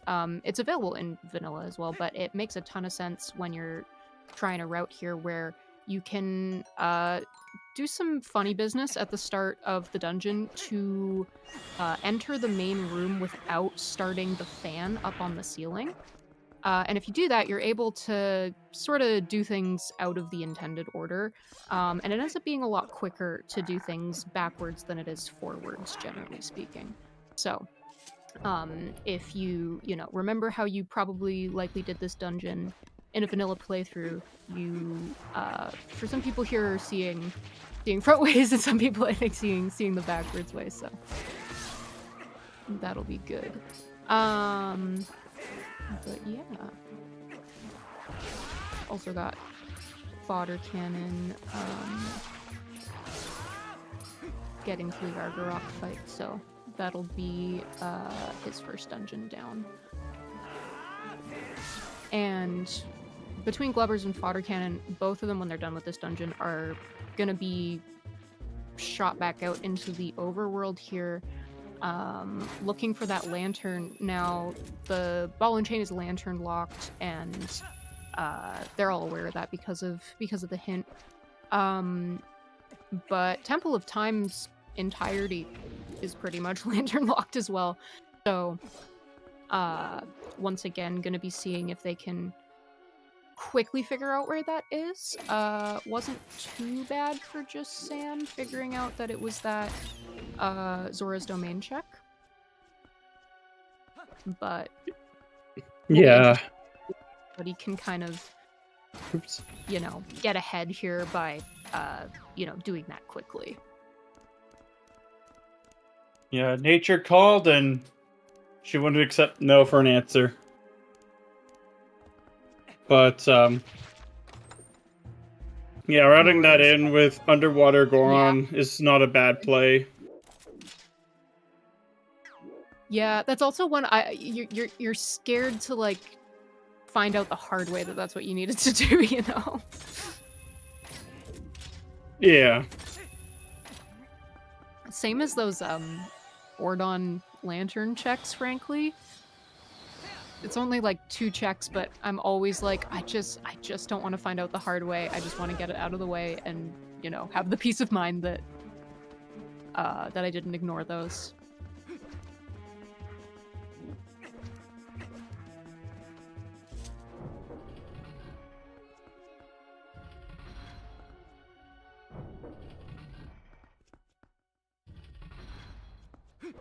Yeah, and Sam will find the news, the unfortunate news that he'll have to look into the overworld for, whatever he's looking for the ball and chain on. Which does mean, though, that Snow Peak Ruins is basically his go mode dungeon. Like, all he has to do is find the bedroom key, and he's out, basically. Yeah, because he also has Master Sword as well, which nobody else actually has. And Blubbers and Fodder Cannon both don't have that second Dominion Rod, so they're not able to grab the one in Desert. So they're gonna also have to likely look for the Master Sword in Snow Peak, which, I mean, for their sakes, I actually kind of hope that they do. Because at this stage, if they were to find that second Dominion Rod, it could kind of be a wild goose chase for that,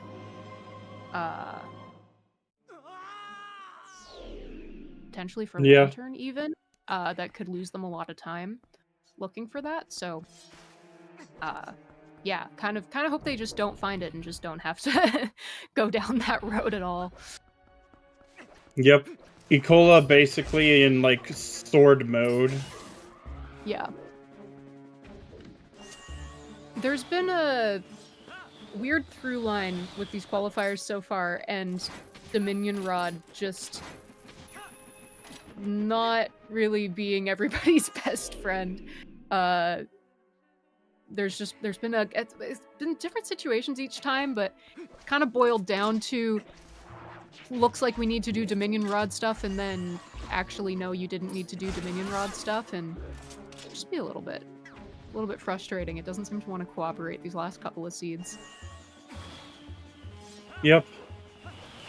Just Sam is basically just looking for ball and chain, so...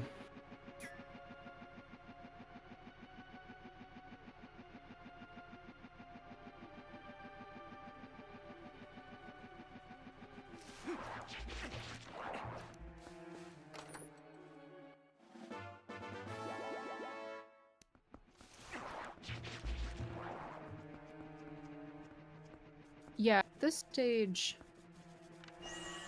safe to say that Ecola's kind of managed to hold on to this favorable position as far as our 4 restream competitors are doing. Yeah.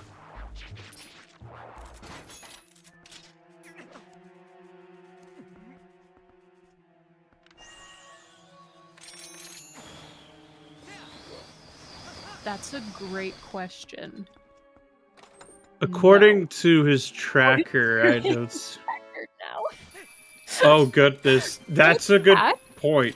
That's a super good catch. Man, wow, that never happens. That's kind of hilarious. Wait, so... Yeah, because this is gonna be... second dungeon. I've only had, like, one seed recently where I had all 7 skills. Yeah, this is a new problem. Haven't seen this.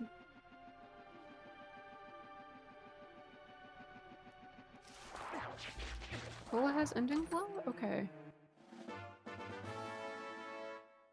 Okay, Ending it's blow? just not. Just Sam Yeah. also has ending blow according to his tracker. Yeah, I think. Oh, okay. Yeah, Cola's tracker in his stream. I guess he just didn't check it off. But according to the restream tracker, he has acquired one. Yeah, sparse on hidden skills. That's not, you know, not something you see a ton.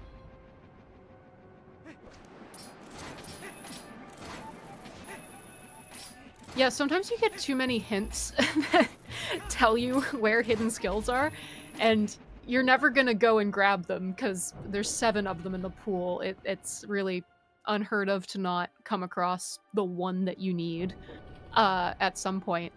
Yeah, I think I got like 4 hints or something once that were telling me where hidden skills were.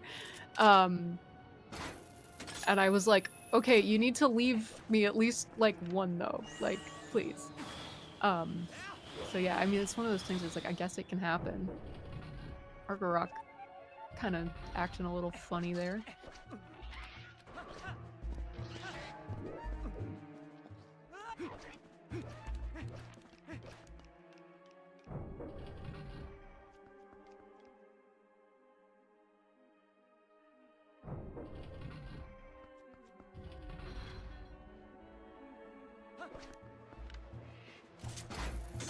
That'll be Ecola's.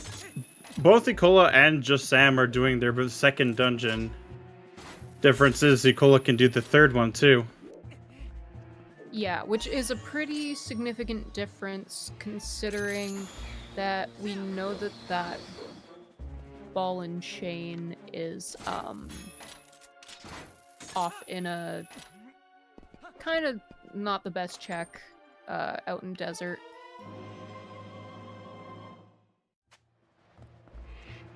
Yeah.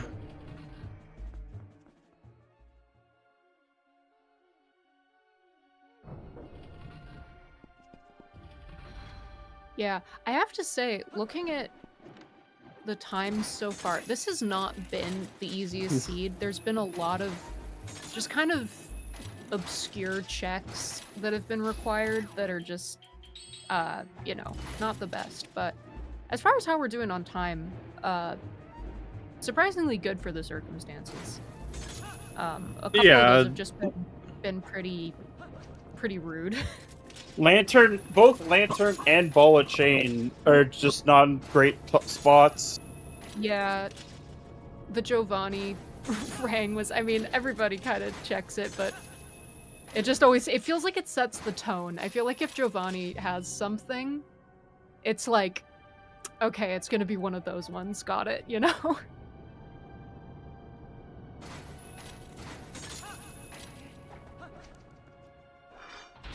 Right, and Nicola's gonna have to do 5-stage Argorok here. Because he has Ordnance Sword, not Master Sword.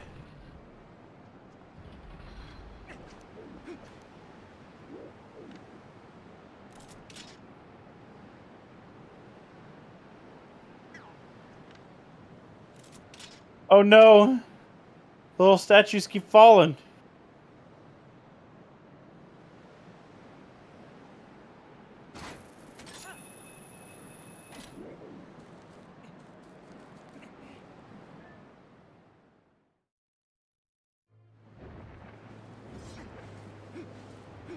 Yeah, once again, seeing, a lot of people on bosses at the same time, but all in very, very different situations. I believe Glubbers, this is their first boss.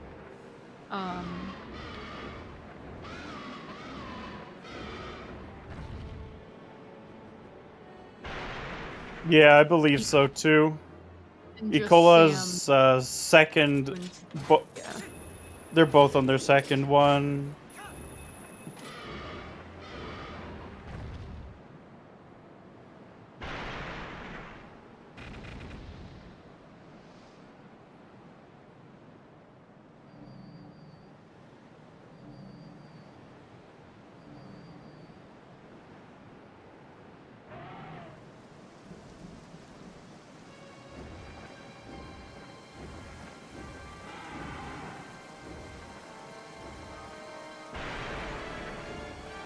about the other Dominion Rod?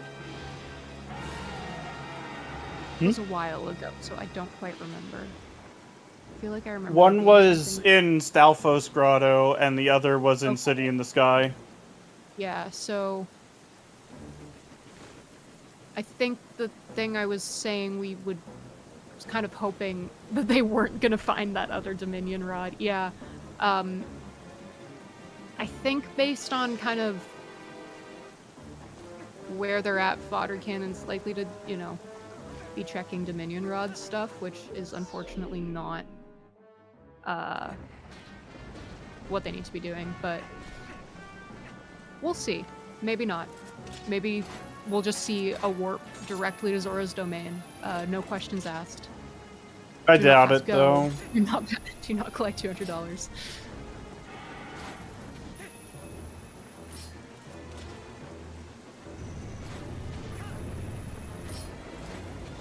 Yeah, seeing two very, very slow Argoroks at the same time here.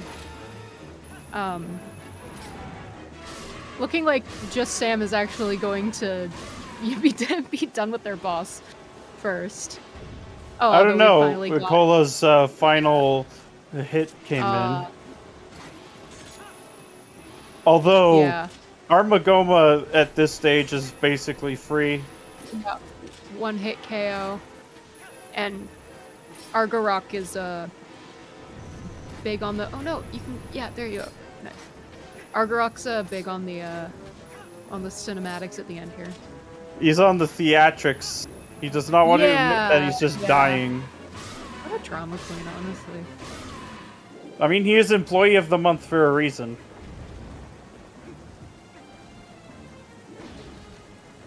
I mean, his title is quite literally Destroyer of Worlds.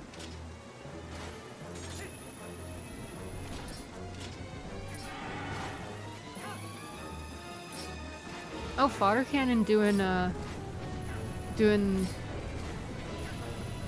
statue chest the old-fashioned way. Yep. Can't forget Yeto though. That's our true showman. Which we will get to see this seed. If you do the math, you're gonna get 8 total Eyes of Yeto, so more than I could ever ask for. Argorok's resume does indeed include Destroyer of Worlds. Although he'll have to omit the fact that he was beaten by a plucky teenager.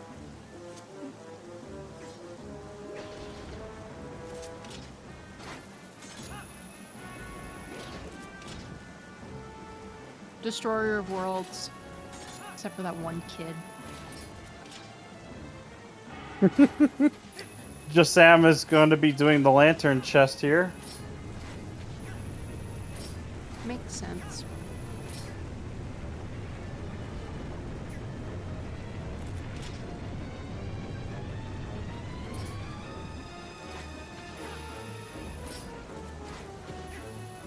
Yeah, Ikola heading up to Snow Peak now.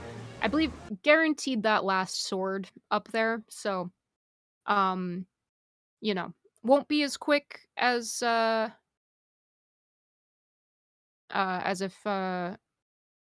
he had grabbed another sword and was able to just big key it and go. That being said, it depends what order. Maybe sword ends up being just the first check, you know, so hard to say. Yes, we'll be sniffing the stinky fish. Yeah, a very get stinky your fish. ready. Get your sniffers ready.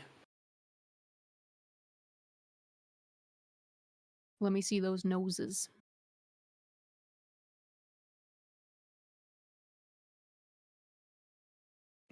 Now he has to go and basically dig through the dungeon. Oh, Glubbers will be, or Fodder Cannon will be getting his lantern next. Yeah, good to see not a lot of ton of wasted time figuring that out. I mean, a fair amount, but can go on for a while. And there it is. Ooh, liking the lantern color from just Sam.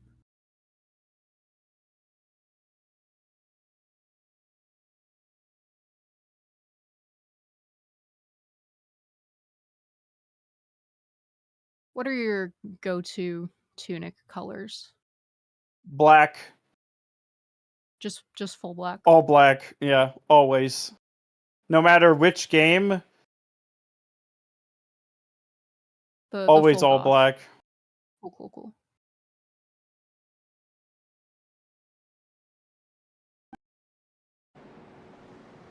I feel like at that point you should get like a Darkling skin. Well, for Wind Waker, I do kind of have a Dark Link skin. Oh, nice. Like red eyes, kind of. Yep.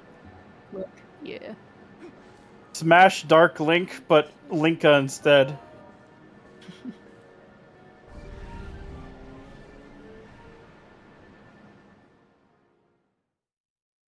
Because she has chickens.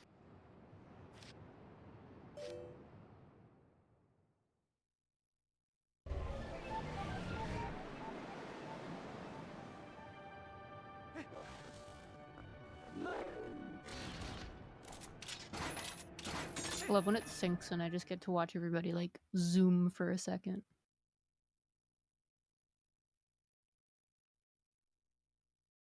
It's like everybody's going super fast. Okay, so I wonder how many checks are in Snow Peak. Trying to do the math of odds that the two statues in the lobby have a big key and master sword. Because that'd be fun. Fairly low, because you also have 6 different small keys. I think it's 5 plus 2. It's 4 regular small keys, Okay. pumpkin, and cheese. Yeah. And then you have boss key. So that's 7 keys.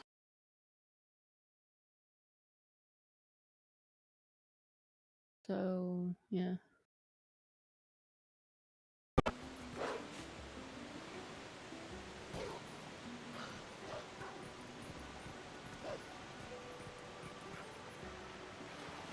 So needless to say, not great. But it could still happen. Oh, no. I honestly been there. No, wait, hold the sniffers. Technical difficulties. Hold your sniffers.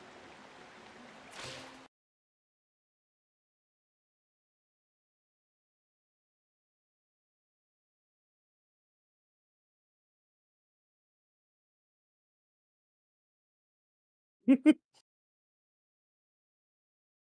it's really unfortunate for Glubbers, because he was so close to getting his lantern.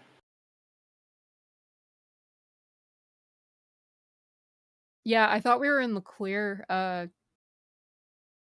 coming up here, but I mean, given the order that they've done things in, I understand the thought process being, it's just so check dense to go to a dungeon. But yeah.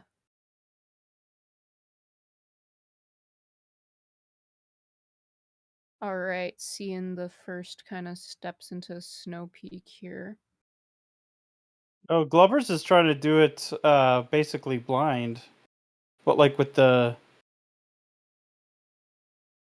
reekfish scent.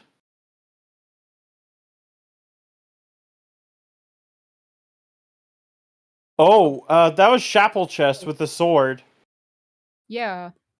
Definitely handy. One of those That is also means that Lobby Chest and Northeast Chandelier have nothing. Yeah, it's a weird little bit of hint logic with that sign. It's those 3 checks in particular. Wait, does it mean that though? Because it can. Will it give you Yeah, it multiple does. hints if No, multiple because things? Boss Key is always hinted first. It's there. Okay. If it lands on any of those 3 checks. The fact that it landed on his sword means that they can't have it then. Okay. So basically he's just looking for bedroom key.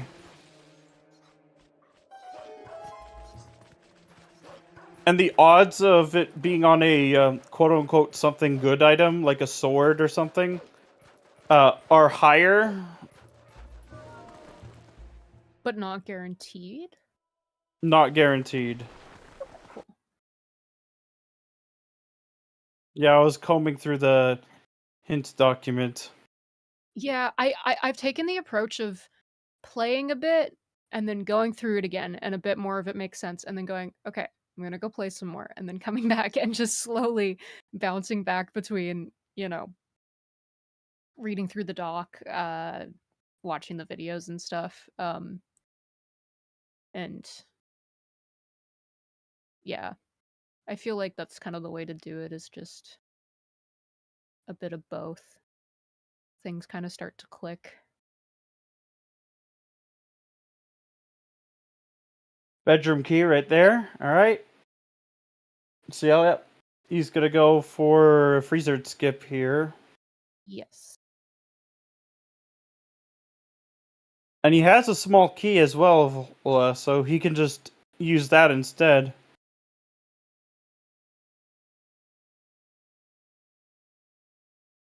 And just Sam is going for Sculptula Grotto here.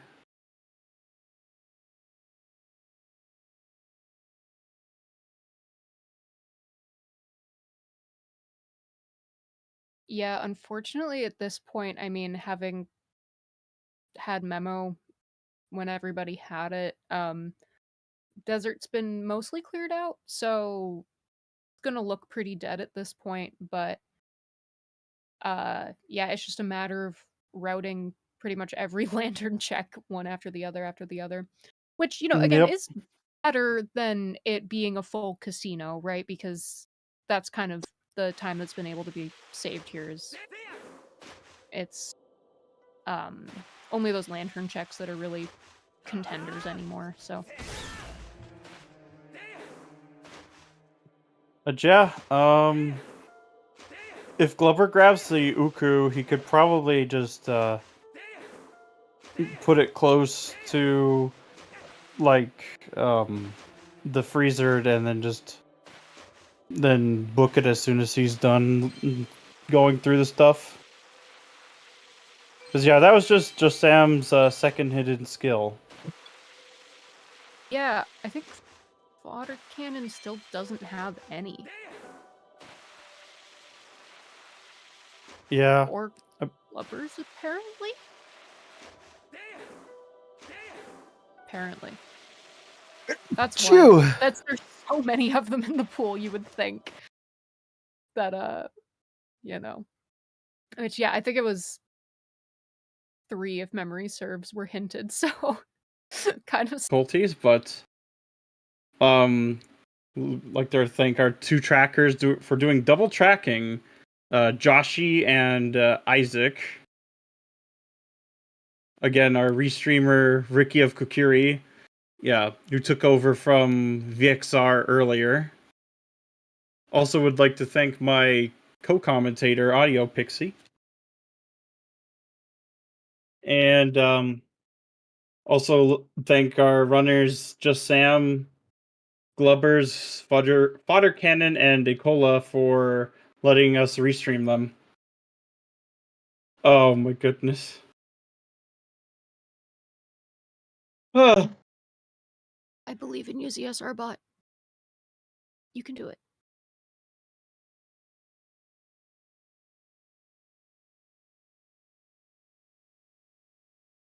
Seeing Glubbers going for the Freezard skip here. What they would have been listening for is this audio cue. So the way that this works is you want to go up the ladder kind of between 6 and 7 steps. There it is, yeah. And then drop and let go. Oh, we've got a first place finisher. Unknown Pigeon. Unknown Pigeon. He has done like routing tutorials for TPR. But yeah, Ecola's not that far behind. He's probably just a little over 5 minutes behind. 5 to 7 minutes behind. Kind of weird this seed has been. It might be in the running for second place. Maybe. We'll see if somebody else slides in here before that. Definitely a good chance, but yeah, it's been a kind of a weird one. There, overall not a terrible seed, but definitely a bit rough. Like there's a few checks in there that are just kind of not the best. Some good hint luck though. It was one of those ones. It was kind of a rough seed, but the hints kind of saved you from any crazy kind of casino issues, right? So Yeah. yeah, definitely an interesting one though, because it really kind of came down to what you found in what order, because there was a lot more available, I think, than people realized. So depending on kind of where you went first, you'd kind of get sent down a path of which dungeons you're doing. And then If coming you around found later. Lantern first, you were sitting pretty. Yeah, it Because just it that was meant available so much earlier, I think, than anyone, getting around to that later is like, oh, I guess I could have been here a while ago. Um, yeah, it was 3 out of 4. That was kind of the later item. Will be interesting to see. Might be in everybody's notes in the race room afterwards if that was a common occurrence for everybody else too.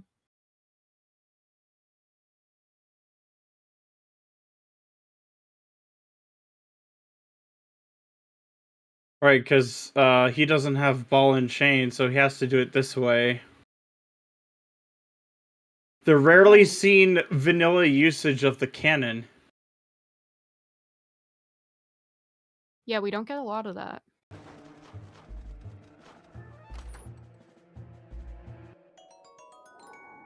Jeez.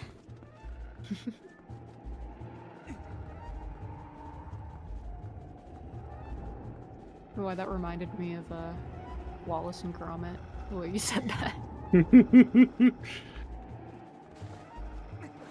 I mean, it is a good series. I think I only ever saw the classic, the Curse of the Were-Rabbit.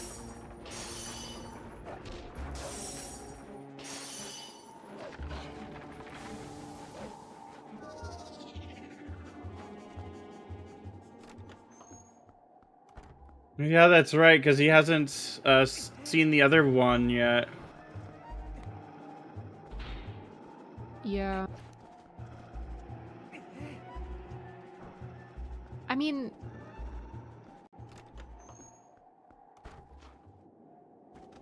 yeah, that's rough. That must be kind of the assumption that they're running off of.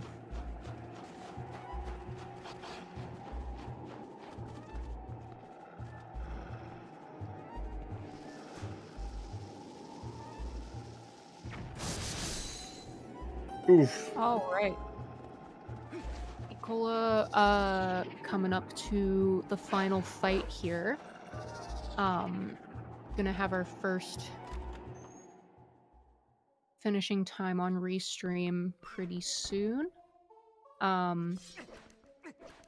Starting off with the fixed RNG Zelda fight here. We love to see it. Mostly fixed. There is still some RNG. Yeah, the cycle count is fixed. As long as you don't mess something up, or need to go get a heart refill as I have, I think once.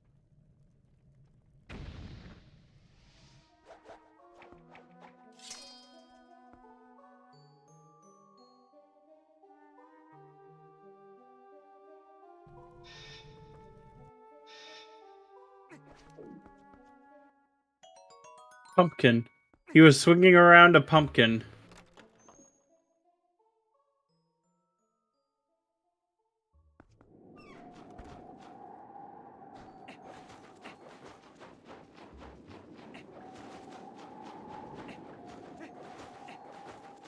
Ugh. Just Sam is pretty close to his bedroom key.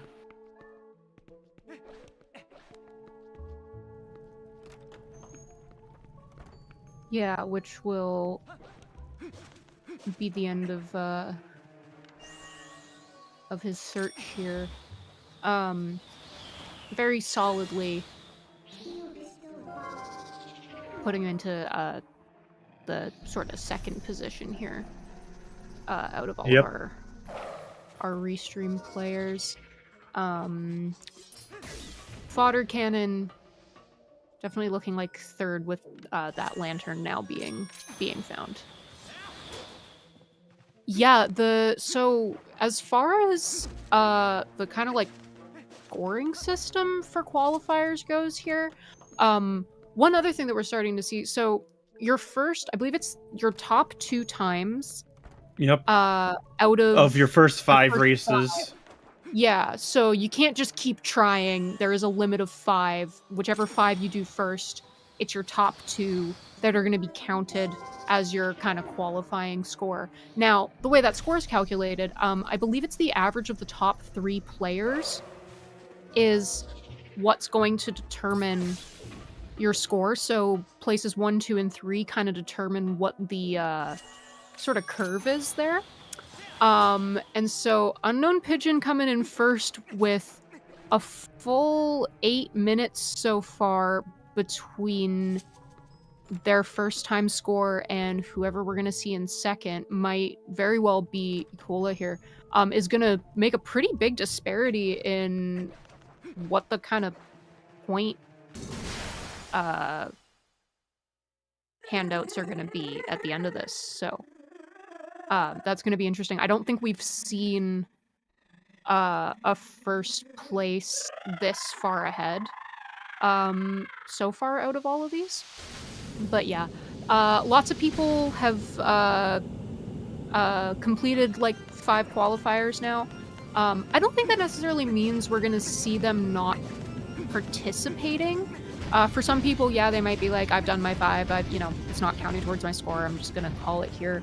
But it is good to, just get the practice in, You can race against anyone anytime, but I feel like probably something kind of just psychologically about fully putting yourself in the race setting where it probably feels good to just get as much, like, practice under your belt as possible. It's really, like, because I believe people are still allowed to, Yeah, compete. there's always people that do quals even when they've done all of them. Some that don't even join the tournament, but just did the quals for fun. Yeah, I mean, honestly, I'm kind of tempted to do that next time.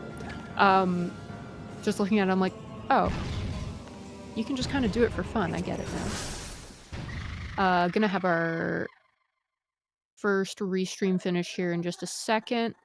Probably one more spin. There it is. And GG's to Ecola. With a final time of 2:13:49, it looks like. And yeah, that was our won't be joining second for an place. interview. Yeah, absolutely. Yeah, he usually doesn't join for interview. Cool. Which is fair.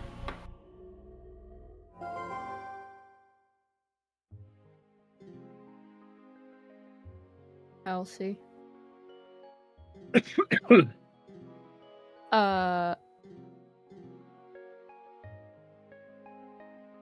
About to get some Yeah.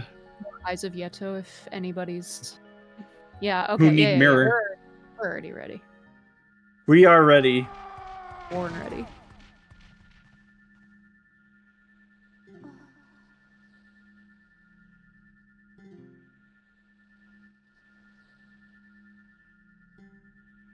No, look into Eyes of Yeto.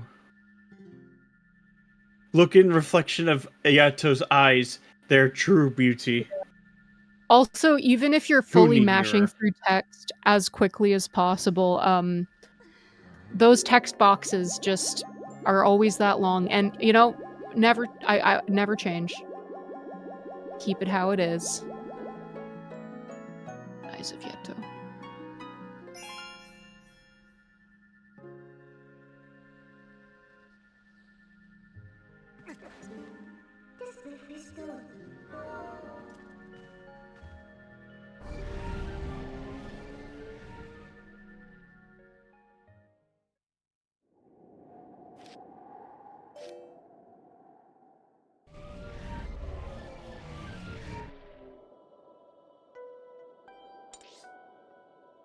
Yeah, it was a bomb-locked bomb bag.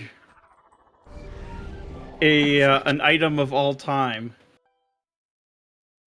It's really easy to forget that Snow Peak Ruins is bomb locked, because you rarely need to actually do it that way. In fact, I mean, you never really do. Like, if you have your ball and chain, you can just ball and chain your way through everything, but technically you're supposed to use those cannons, so yeah. I find that's an easy little piece of logic to forget, though, because once you start doing freeze hard skip, it's just like, oh, right. Technically, I was supposed to have those. And we are getting raided by E. coli. Okay, welcome in. Congratulations.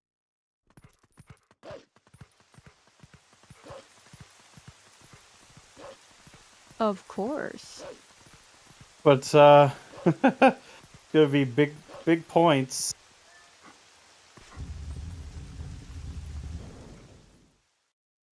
Yeah, I don't think we've seen this big of a split up at like the top of the leaderboard, because still quiet on a third place finisher. Yeah, I mean, Yes. I did have a race earlier where it was like almost 50 minutes ahead of second place, but it was a 4-person race. Not like a big qual. Yeah, with 14 people, it's pretty surprising it's been like this. I mean, looking at the seed and like how everybody's kind of routed it differently, it's not super shocking that the times are all this different, but still gonna be a pretty interesting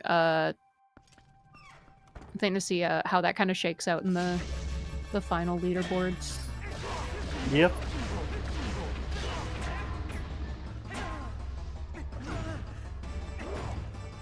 Because I feel like we're gonna start getting more finishers now. Yeah, I wonder, there's probably gonna be another one of those just like boom, boom, boom, everybody in the kind of middle sort of piles in at the same time. Yeah, there was one in Desert Province on the, I believe it's the Sky character in the Desert Province. Yeah, so double Domrod locked.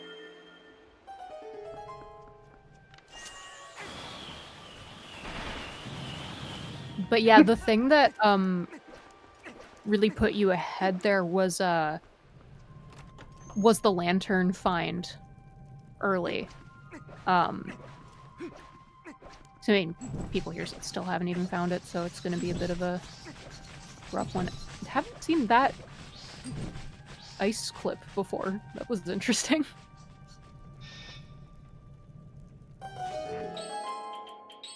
Setting up for the cannon here. Yeah, just doing it the old-fashioned way.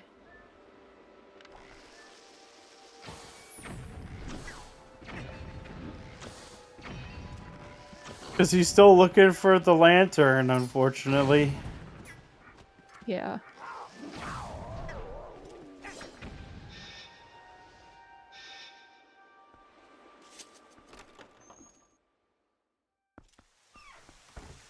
Which, only one now. Fodder Cannon's gonna have to make their way to... The rarely seen milk drink. Yeah, we don't get enough milk drink.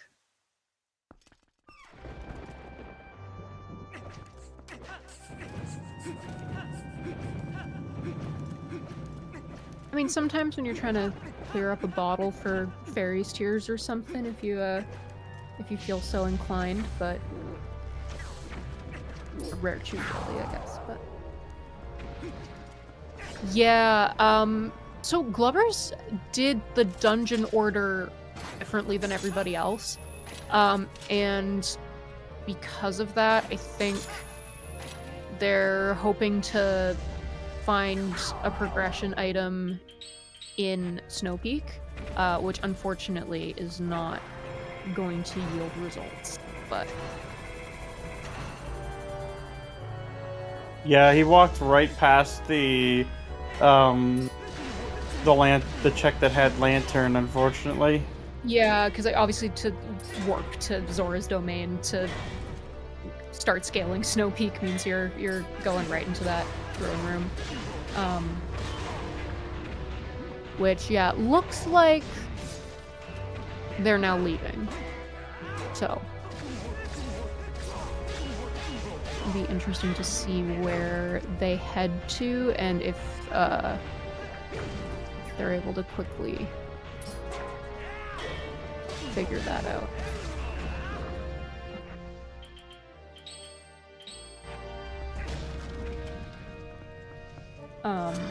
And yeah, fodder cannon, in the same situation, but one step ahead, has the lantern and is now clearing out all of those lantern checks, looking for ball and chain.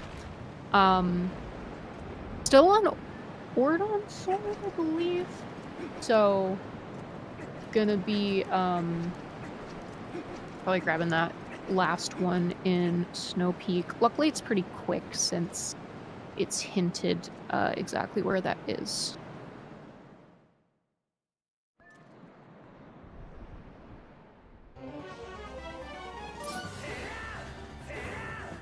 There's the ending blow for fodder cannon, by the way. So My few hidden goodness. skills. That's so weird. Kind of funny.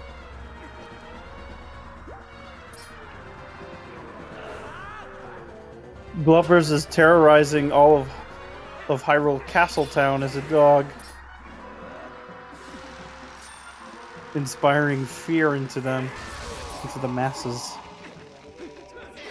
Yeah. It's really messed up. They've been through enough already. Clearly not enough. I guess not. I guess canonically at Rando, it's just kind of been smooth sailing for everybody. Which actually, I mean, weirdly enough, in the vanilla kind of storyline, I guess, as well, everybody kind of just, like, doesn't really know what's going on the whole time. Everyone's just kind of like, yeah, stuff's kind of weird right now. Kind of gloomy. Huh. Strange. And then Link just kind of fixes it, and everyone's like, oh, cool. Okay. Guess it just kind of got cloudy for a few days. Mm-hmm. It's like...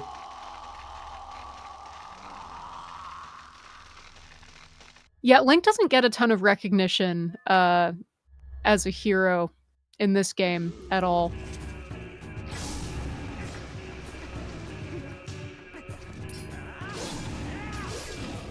Yep.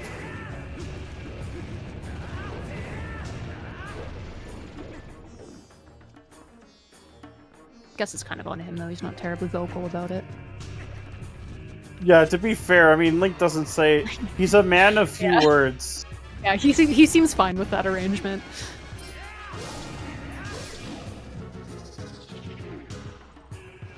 Yeah, you know He's a what? villain to at least one person, though. I mean... Glover's just defeated his challenge. Yeah, Star is where he gets the most recognition, and it's from fangirls. Which, I'm not gonna lie, would be absolutely terrifying.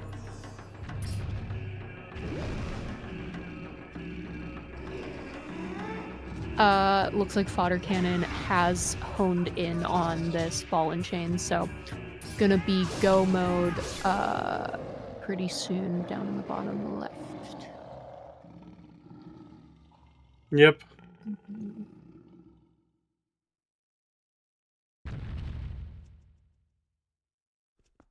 Because, yeah, it'll be a very long time until Glubbers gets it, unfortunately. Yeah, gonna be interesting to see where. Oh, along because the he line- didn't do the claw shot lock check in Fair and Field.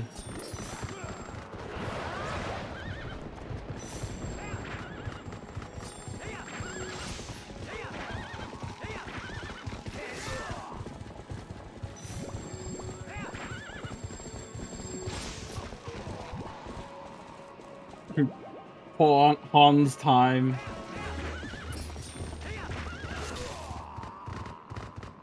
Easy.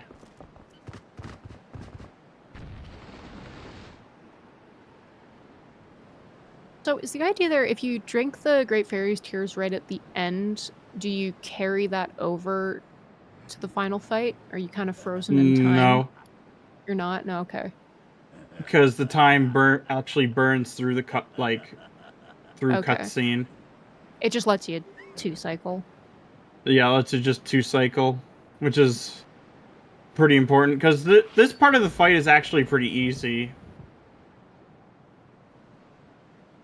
Because you get the jump slash spin attack combo. And you can actually buffer the spin attack midair during your jump attack. If you have the Mortal Draw, is it better to use the Great Fairy's Tears on Beast Ganon then? Or is it still preferable to do it? I mean, I think that preferable is more to do with personal preference. Okay. I usually don't have much of an issue with Beast Ganon, so it doesn't really bother me as much. And Sam just finished in third place. 2640. Or 39. 39.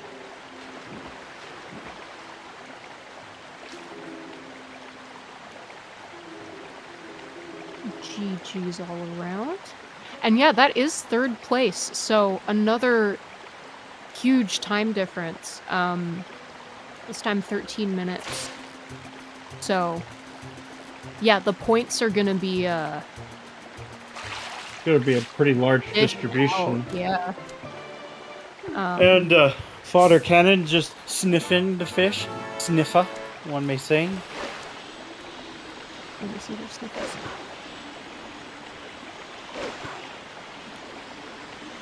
Yeah, do you want to... Oh my gosh! 3,023 points! Or wait, that's their total. Yeah, wow. That's a lot.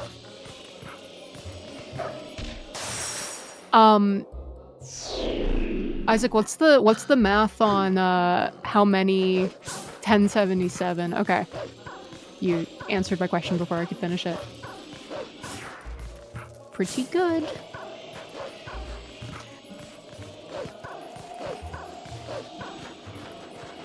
Yeah. Just Sam also not gonna join in for a restream this time around. Pretty late for him because both him and Nicola are from France. So it is very late there. Yeah. I mean,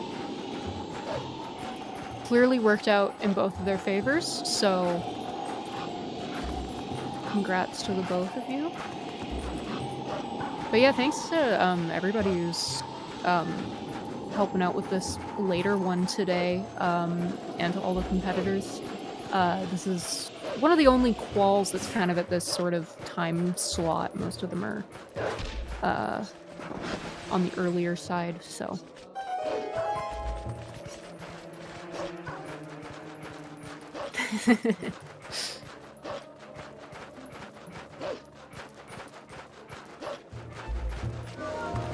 But yeah, fodder cannon at this point, just looking for the bedroom. Gonna be looking for the bedroom key.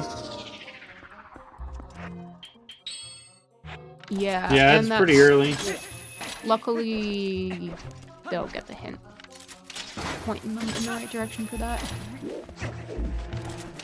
And then yeah, kind of just waiting on Glover's end here to make that Zora's Domain move. Kind of twofold there, because I'm gonna need to grab the Zora's Domain check and then head over to Desert for the ball and chain. Well, the desert's not gonna be for a while. Yeah, it's probably gonna be a bit of a slow crawl through all of those. Yeah, really, we honestly, got our 4th place finisher, Bear of Kafka. GG's to Bear. Or Bear Kafka. I can never pronounce their name. I have to say, as much as this has been a kind of painful seed here, so lucky that that the item to item hint is that lantern into ball and chain. Yeah, it's just that lantern sucks. It does, yeah.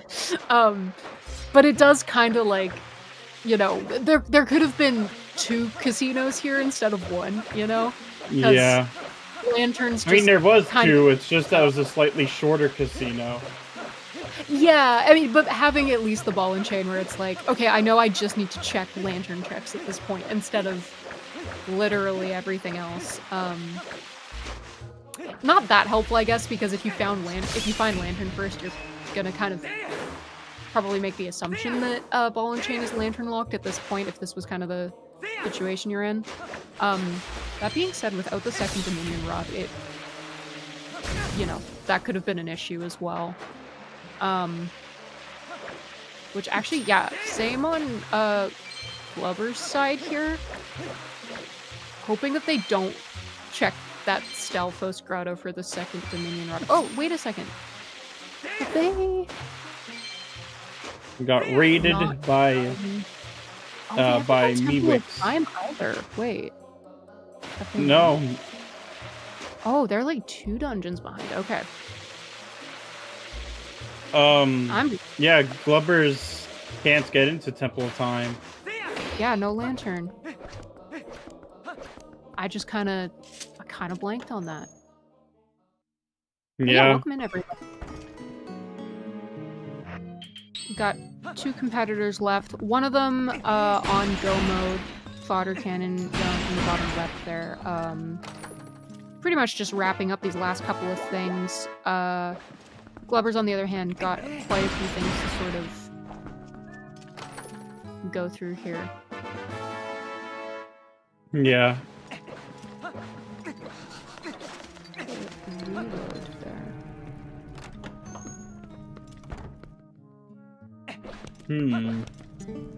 Not sure what that... Oh, to Llanera Springs. Yeah, okay. You save quit because it's fast.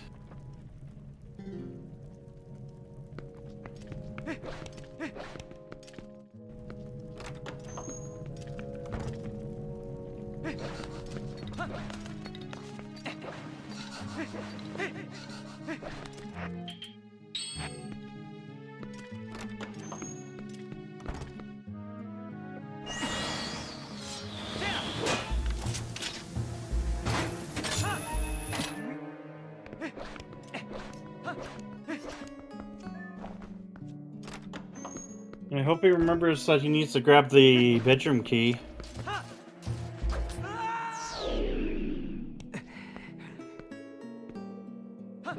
Yeah, that would be, unfortunately behind. I mean, considering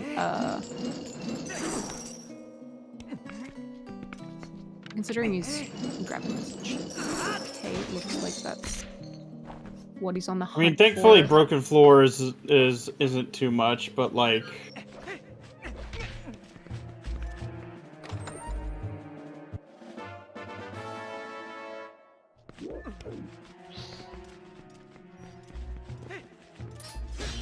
But yeah. So yeah, 2 qualifiers left after today. Like we were saying before, most people have all 5 of their times in at this point. Not to say that we won't be seeing people for those last 2 though. But yeah, I still need to do another 2, but are you at 3? Yeah. Cool. Do you think you're gonna do both of those ones, or do you think you're gonna throw an async in there? I'll probably do one of them at least.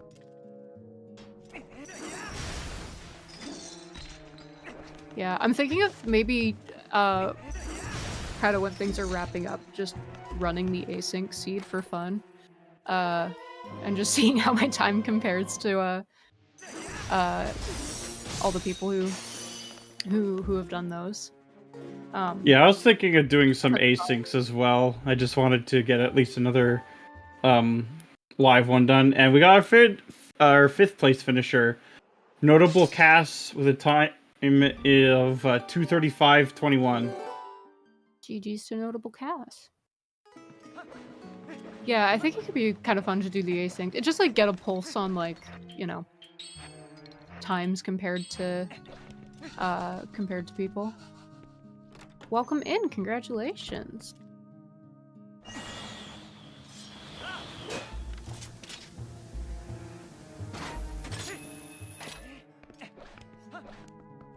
Yeah. Getting like pretty close. We're gonna be seeing the clip here, or like the floor clip here. Oh, interesting. Very nice. And I believe that's allowed in these settings. It's not a very difficult trick, I can tell you that.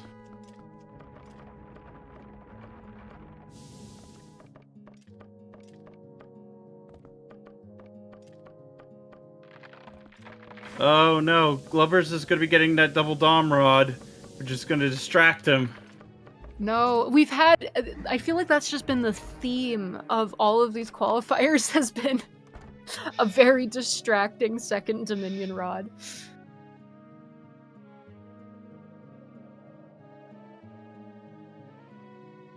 Yeah. I mean, to be fair, that lantern is unfortunately placed for many folk.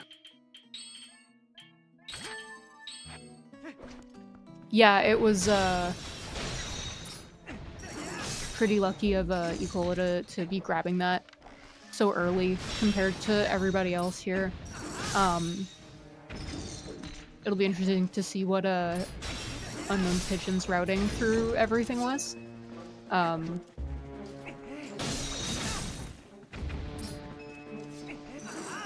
don't know if they're still in chat, but I'm curious if that was something they got early or something that, you know, they got later, just happened to go to Zora's domain quickly, you know? And Fodder Cannon getting his last sword. Yeah, for Glubbers, like, this all makes sense. It's just unfortunate. Like, yeah, they've just been really, like, misled by the order that they got stuff early. Sent them kind of into the wrong dungeon first, where everything just has been very, very misleading. And then the lantern, like, after he finds lantern, it's gonna be not much better. Other one, yeah. Because desert is gonna be... Oh boy, it's isolated.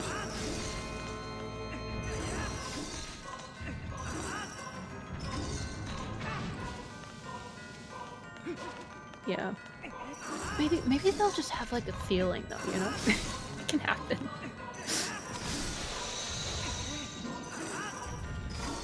Be like, desert's calling to me. Can't explain it. Was that a dodging here?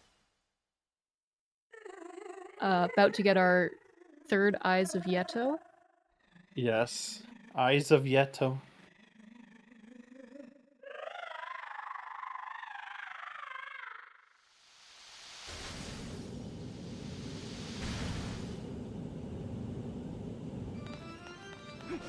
Yeah, these chests suck. Oh no, he found it. Yeah. Gonna be interesting to see what their first warp is out of here, you know?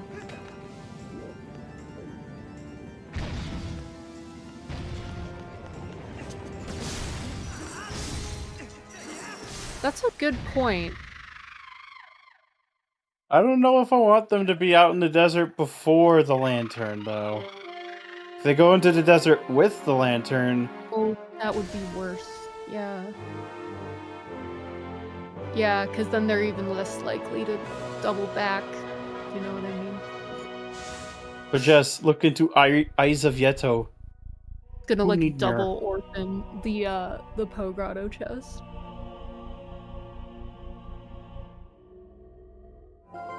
Yeah, Rando really likes to play games like that sometimes. Alright. I hope everybody has Eyes of Yeto prepped. Oh.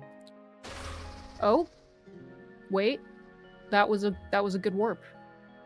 Yeah. Guy Storm 44 finishing in 6th place with a 240.34. GG's. Yeah, this was a rough seed. It was. The fact that Glubbers is not allowing themselves to be misled by that is huge. Because about to get that lantern.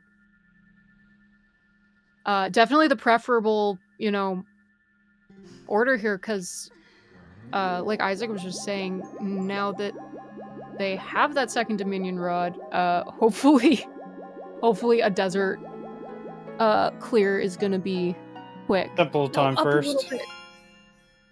Well, that's fine. Yeah, needs to be done.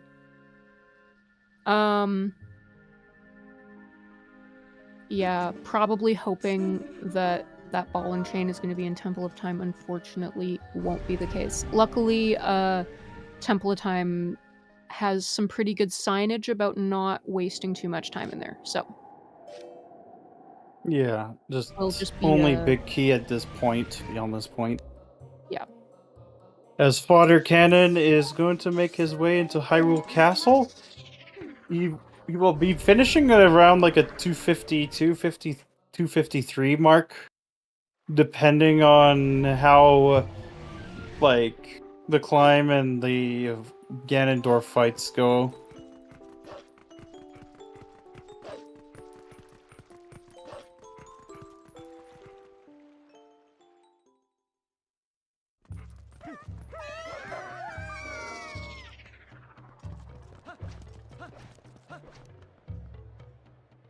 Cannon trying to not terrorize the citizens of Castletown, but too little, too late.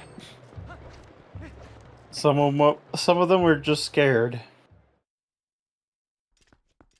Yeah, there's nothing that can really be done if you enter as Wolf. They're all just running until you go through a loading zone.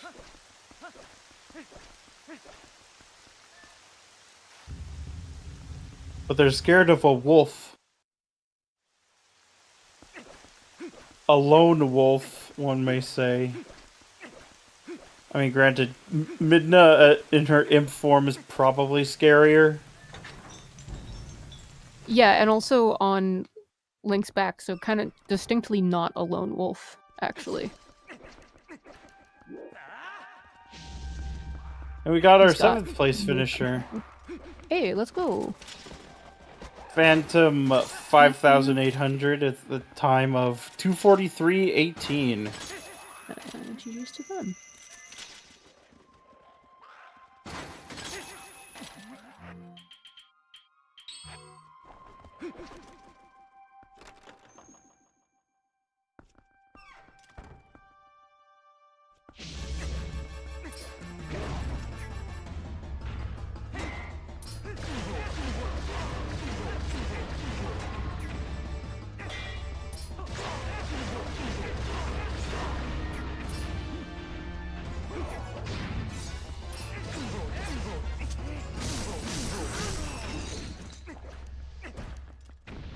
And Lance H in 8th place at the time of 244.15. Finishers are starting to roll in.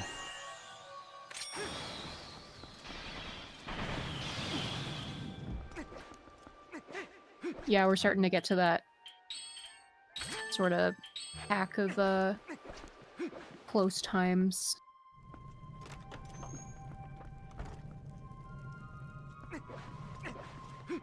I'm curious to see what people's comments are when this is done. Yeah, it'll be interesting. Yeah. Definitely a rough one. Like you said, seems like you chose the right one to sit out. Yeah, because I probably would have started falling asleep too, because I'm usually in bed at around this time.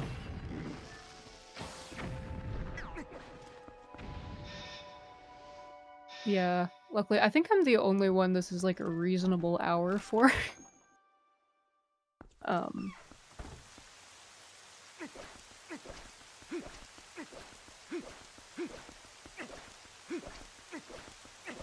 Alright, gonna see... Yeah, Glubber's going for the... Quick little skip here, too. Going for the jump slash method. Yep.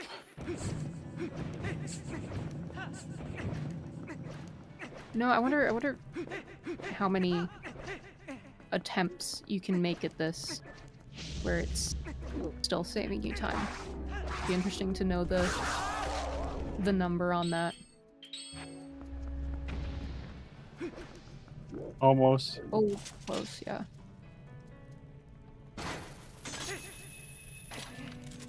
Oh, you stayed up until 5 a.m. Or, well, I guess if it's 5 now, that makes sense. But yeah, that's a long night for a lot of people. GG's to everybody either racing or volunteering in the wee hours of the morning. I hope you all sleep like babies today. Hey, there we go. Got it. I'll be sleeping until I get the itch to play a seed.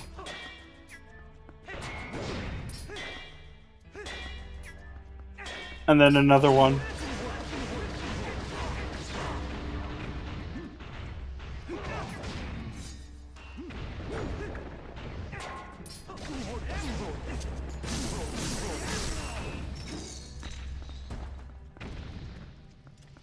Yeah, I like just finished my coffee, so probably gonna be up for a while. Yeah, you know, to be fair, it does feel like an appropriate time of day. We love to see it.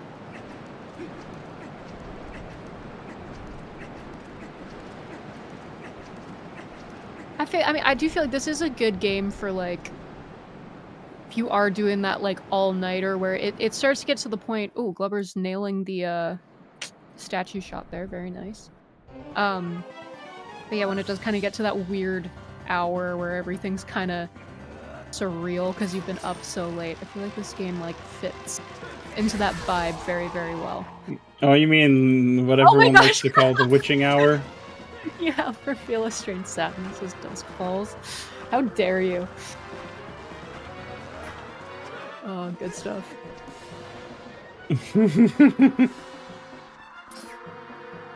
You mean like the witching hour, which is like 3 a.m.? I'm usually up at that time.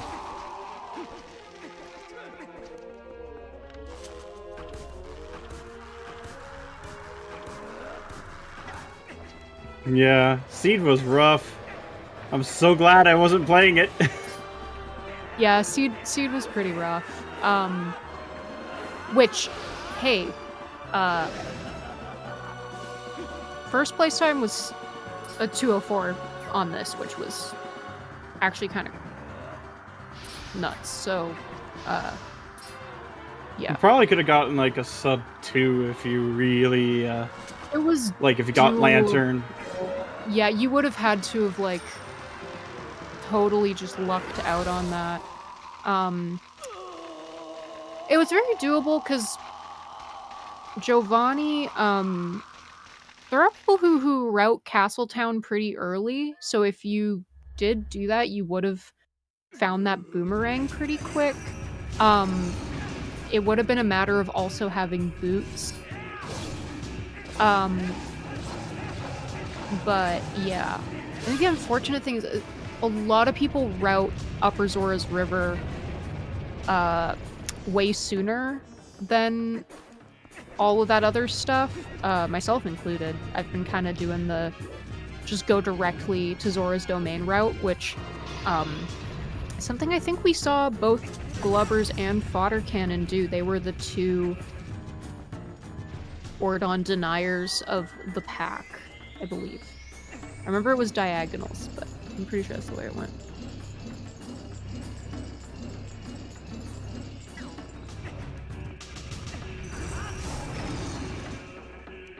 It is in fact email time.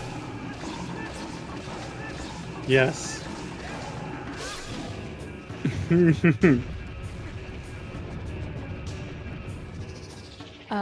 got our 8th place finisher, Caesar Martins 12. Congratulations, time of 2:50.25.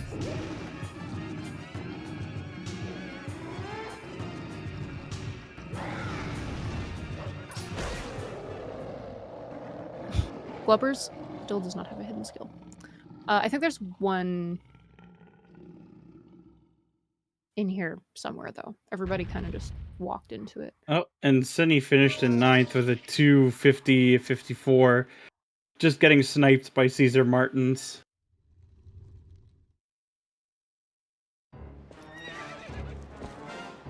Who's also a really good, he actually is really good at a lot of randos, like DK64, Ocarina of Time, Majora's Mask. Decent at Wind Waker as well. And he started picking up Twilight Princess about a week, like less than a week ago. Damn. Primarily because there was like a Challenge Cup.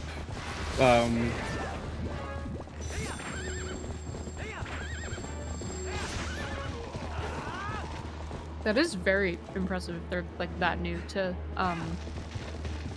TPR. I don't know if they have any history of like running the game in other contexts or anything, but I don't know about in other, like this game in other contexts, but I know that he's done quite a few different randomizers. Well, Caesar has been. I'm talking about Cine. Cine just recently started. I know Caesar has done quite a few races before I started.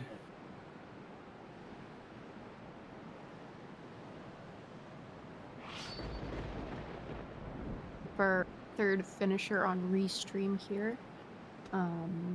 While Glubbers is just wrapping up Temple of Time.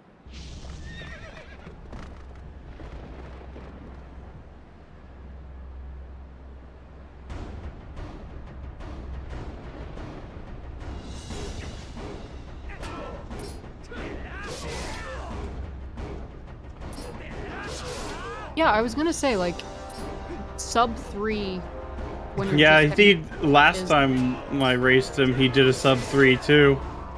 Yeah, wow. Good stuff, congratulations. And Fodder Cannon just finished. Yeah. 2:53.17 in 10th place. Otter? So we have 3 people left. Including Glubbers. Because it seems like there was a technical difficulty on Lance H's side. Speaking of which, hello, Fodder Cannon, welcome in. Hello and GG's. Hello. That grotto exists. It sure does. Yeah, it sure does. I think that's the first time I've been in there ever. Thank goodness for the manual tracker that I had up. Yeah, I wasted about 10 minutes screwing around in City. Happens. It does, in fact, happen. Yeah, overall, not the best seed. I'd say maybe not the worst seed we've seen in quals either, but close. No, definitely not. Well, this is the second seed that I've ever completed for the qualifier, so I'm okay. got a sub 3. I'm pretty happy about it. Heck yeah. Well, you still got a few more to go then, if you're gonna max out on like all 5. Yeah, I think I may do an async, but I'm also I think there's one on Thursday or Friday.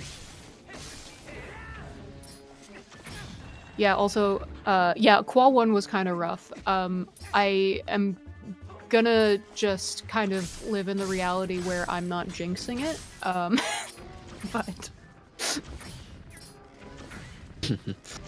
Sorry. Yeah. You can blame me. I'll take it. It's all good. Seed But was yeah. just slightly cursed.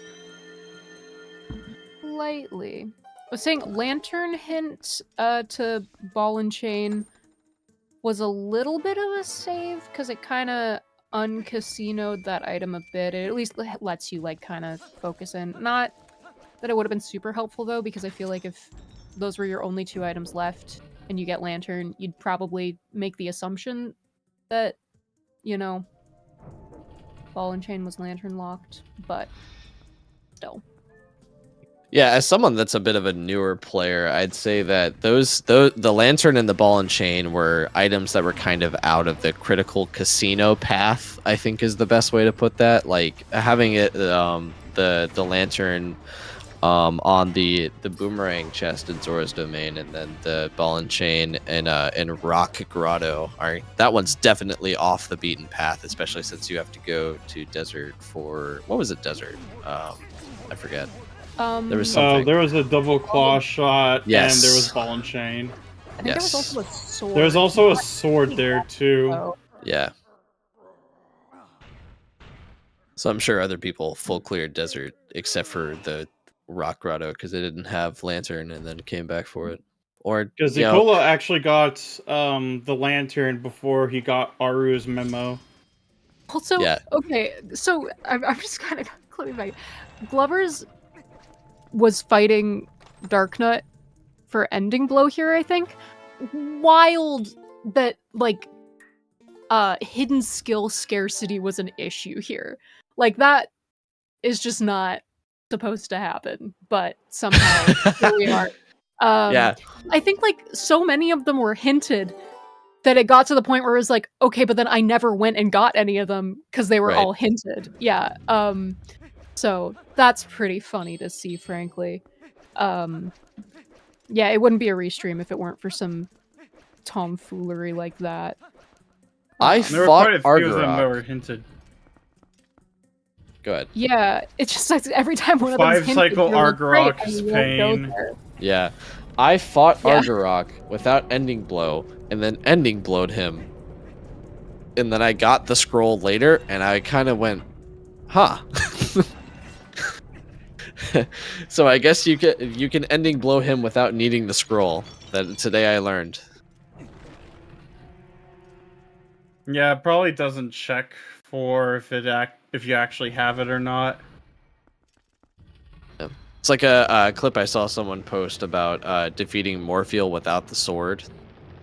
Oh yeah, that was discovered after Qual 1, I think. Yeah. Yeah, I think it was Spicy who figured that out. Shout outs to Spicy Juice. Yeah. I managed to find the sword before going and getting getting Morpheal. How do you even do that though? Like, I know with the first stage you can do Iron Boots kicking. You can also hit it with a very well placed water bomb. Yeah. But It's so the second funny, though, stage I'm more worried about. Link still doing the animations as if he has a sword he's essentially just like punching a fish the whole time. It's so good. Just punching it right in the eyeball. Yeah, he's just like laying into him. But yeah, it's kind of funny when you just kind of see how on rails that whole kind of fight is. At least that second phase is just super hard locked to 3 cycles there. But yeah. Anyway, so I think what the plan is here is we're gonna all jump over and raid Glubbers to watch them finish off their run here. So yeah, I guess we can kind of do final wrap-ups. Congrats to everybody who was competing today. GG's to everybody all around. I think Ricky of Kokiri just jumped in here to say hello. Thank you for being our restreamer for today. No worries, and thank you to VXR for setting this up. And yes, thank you to everyone who participated in the qualifier. Thank you to our commentators, Alexander Harold and Audio Pixie, and thank you to our trackers, Joshi FE8 and Isaac TWPR. Coming up on ZSR tomorrow at 1 p.m. Eastern, we have a Majora's Mask Randomizer standard tournament match between Tony Big Blind and National 3D. At 8 p.m. Eastern, there's a Link to the Past Randomizer Cross Keys tournament match between Armix and Specs. And then there's a lot of Cross Keys and Majora's Mask Randomizer stuff and Wind Waker throughout the entire week. So please check out the schedule. I'm sure you'll find something you want to watch. And yeah, right now we're going to go ahead and raid Glubbers, give them our support as they finish up this seed. Thank you everyone so much for watching. Hope you had a wonderful time. And have a fantastic rest of your night. Bye! GG's.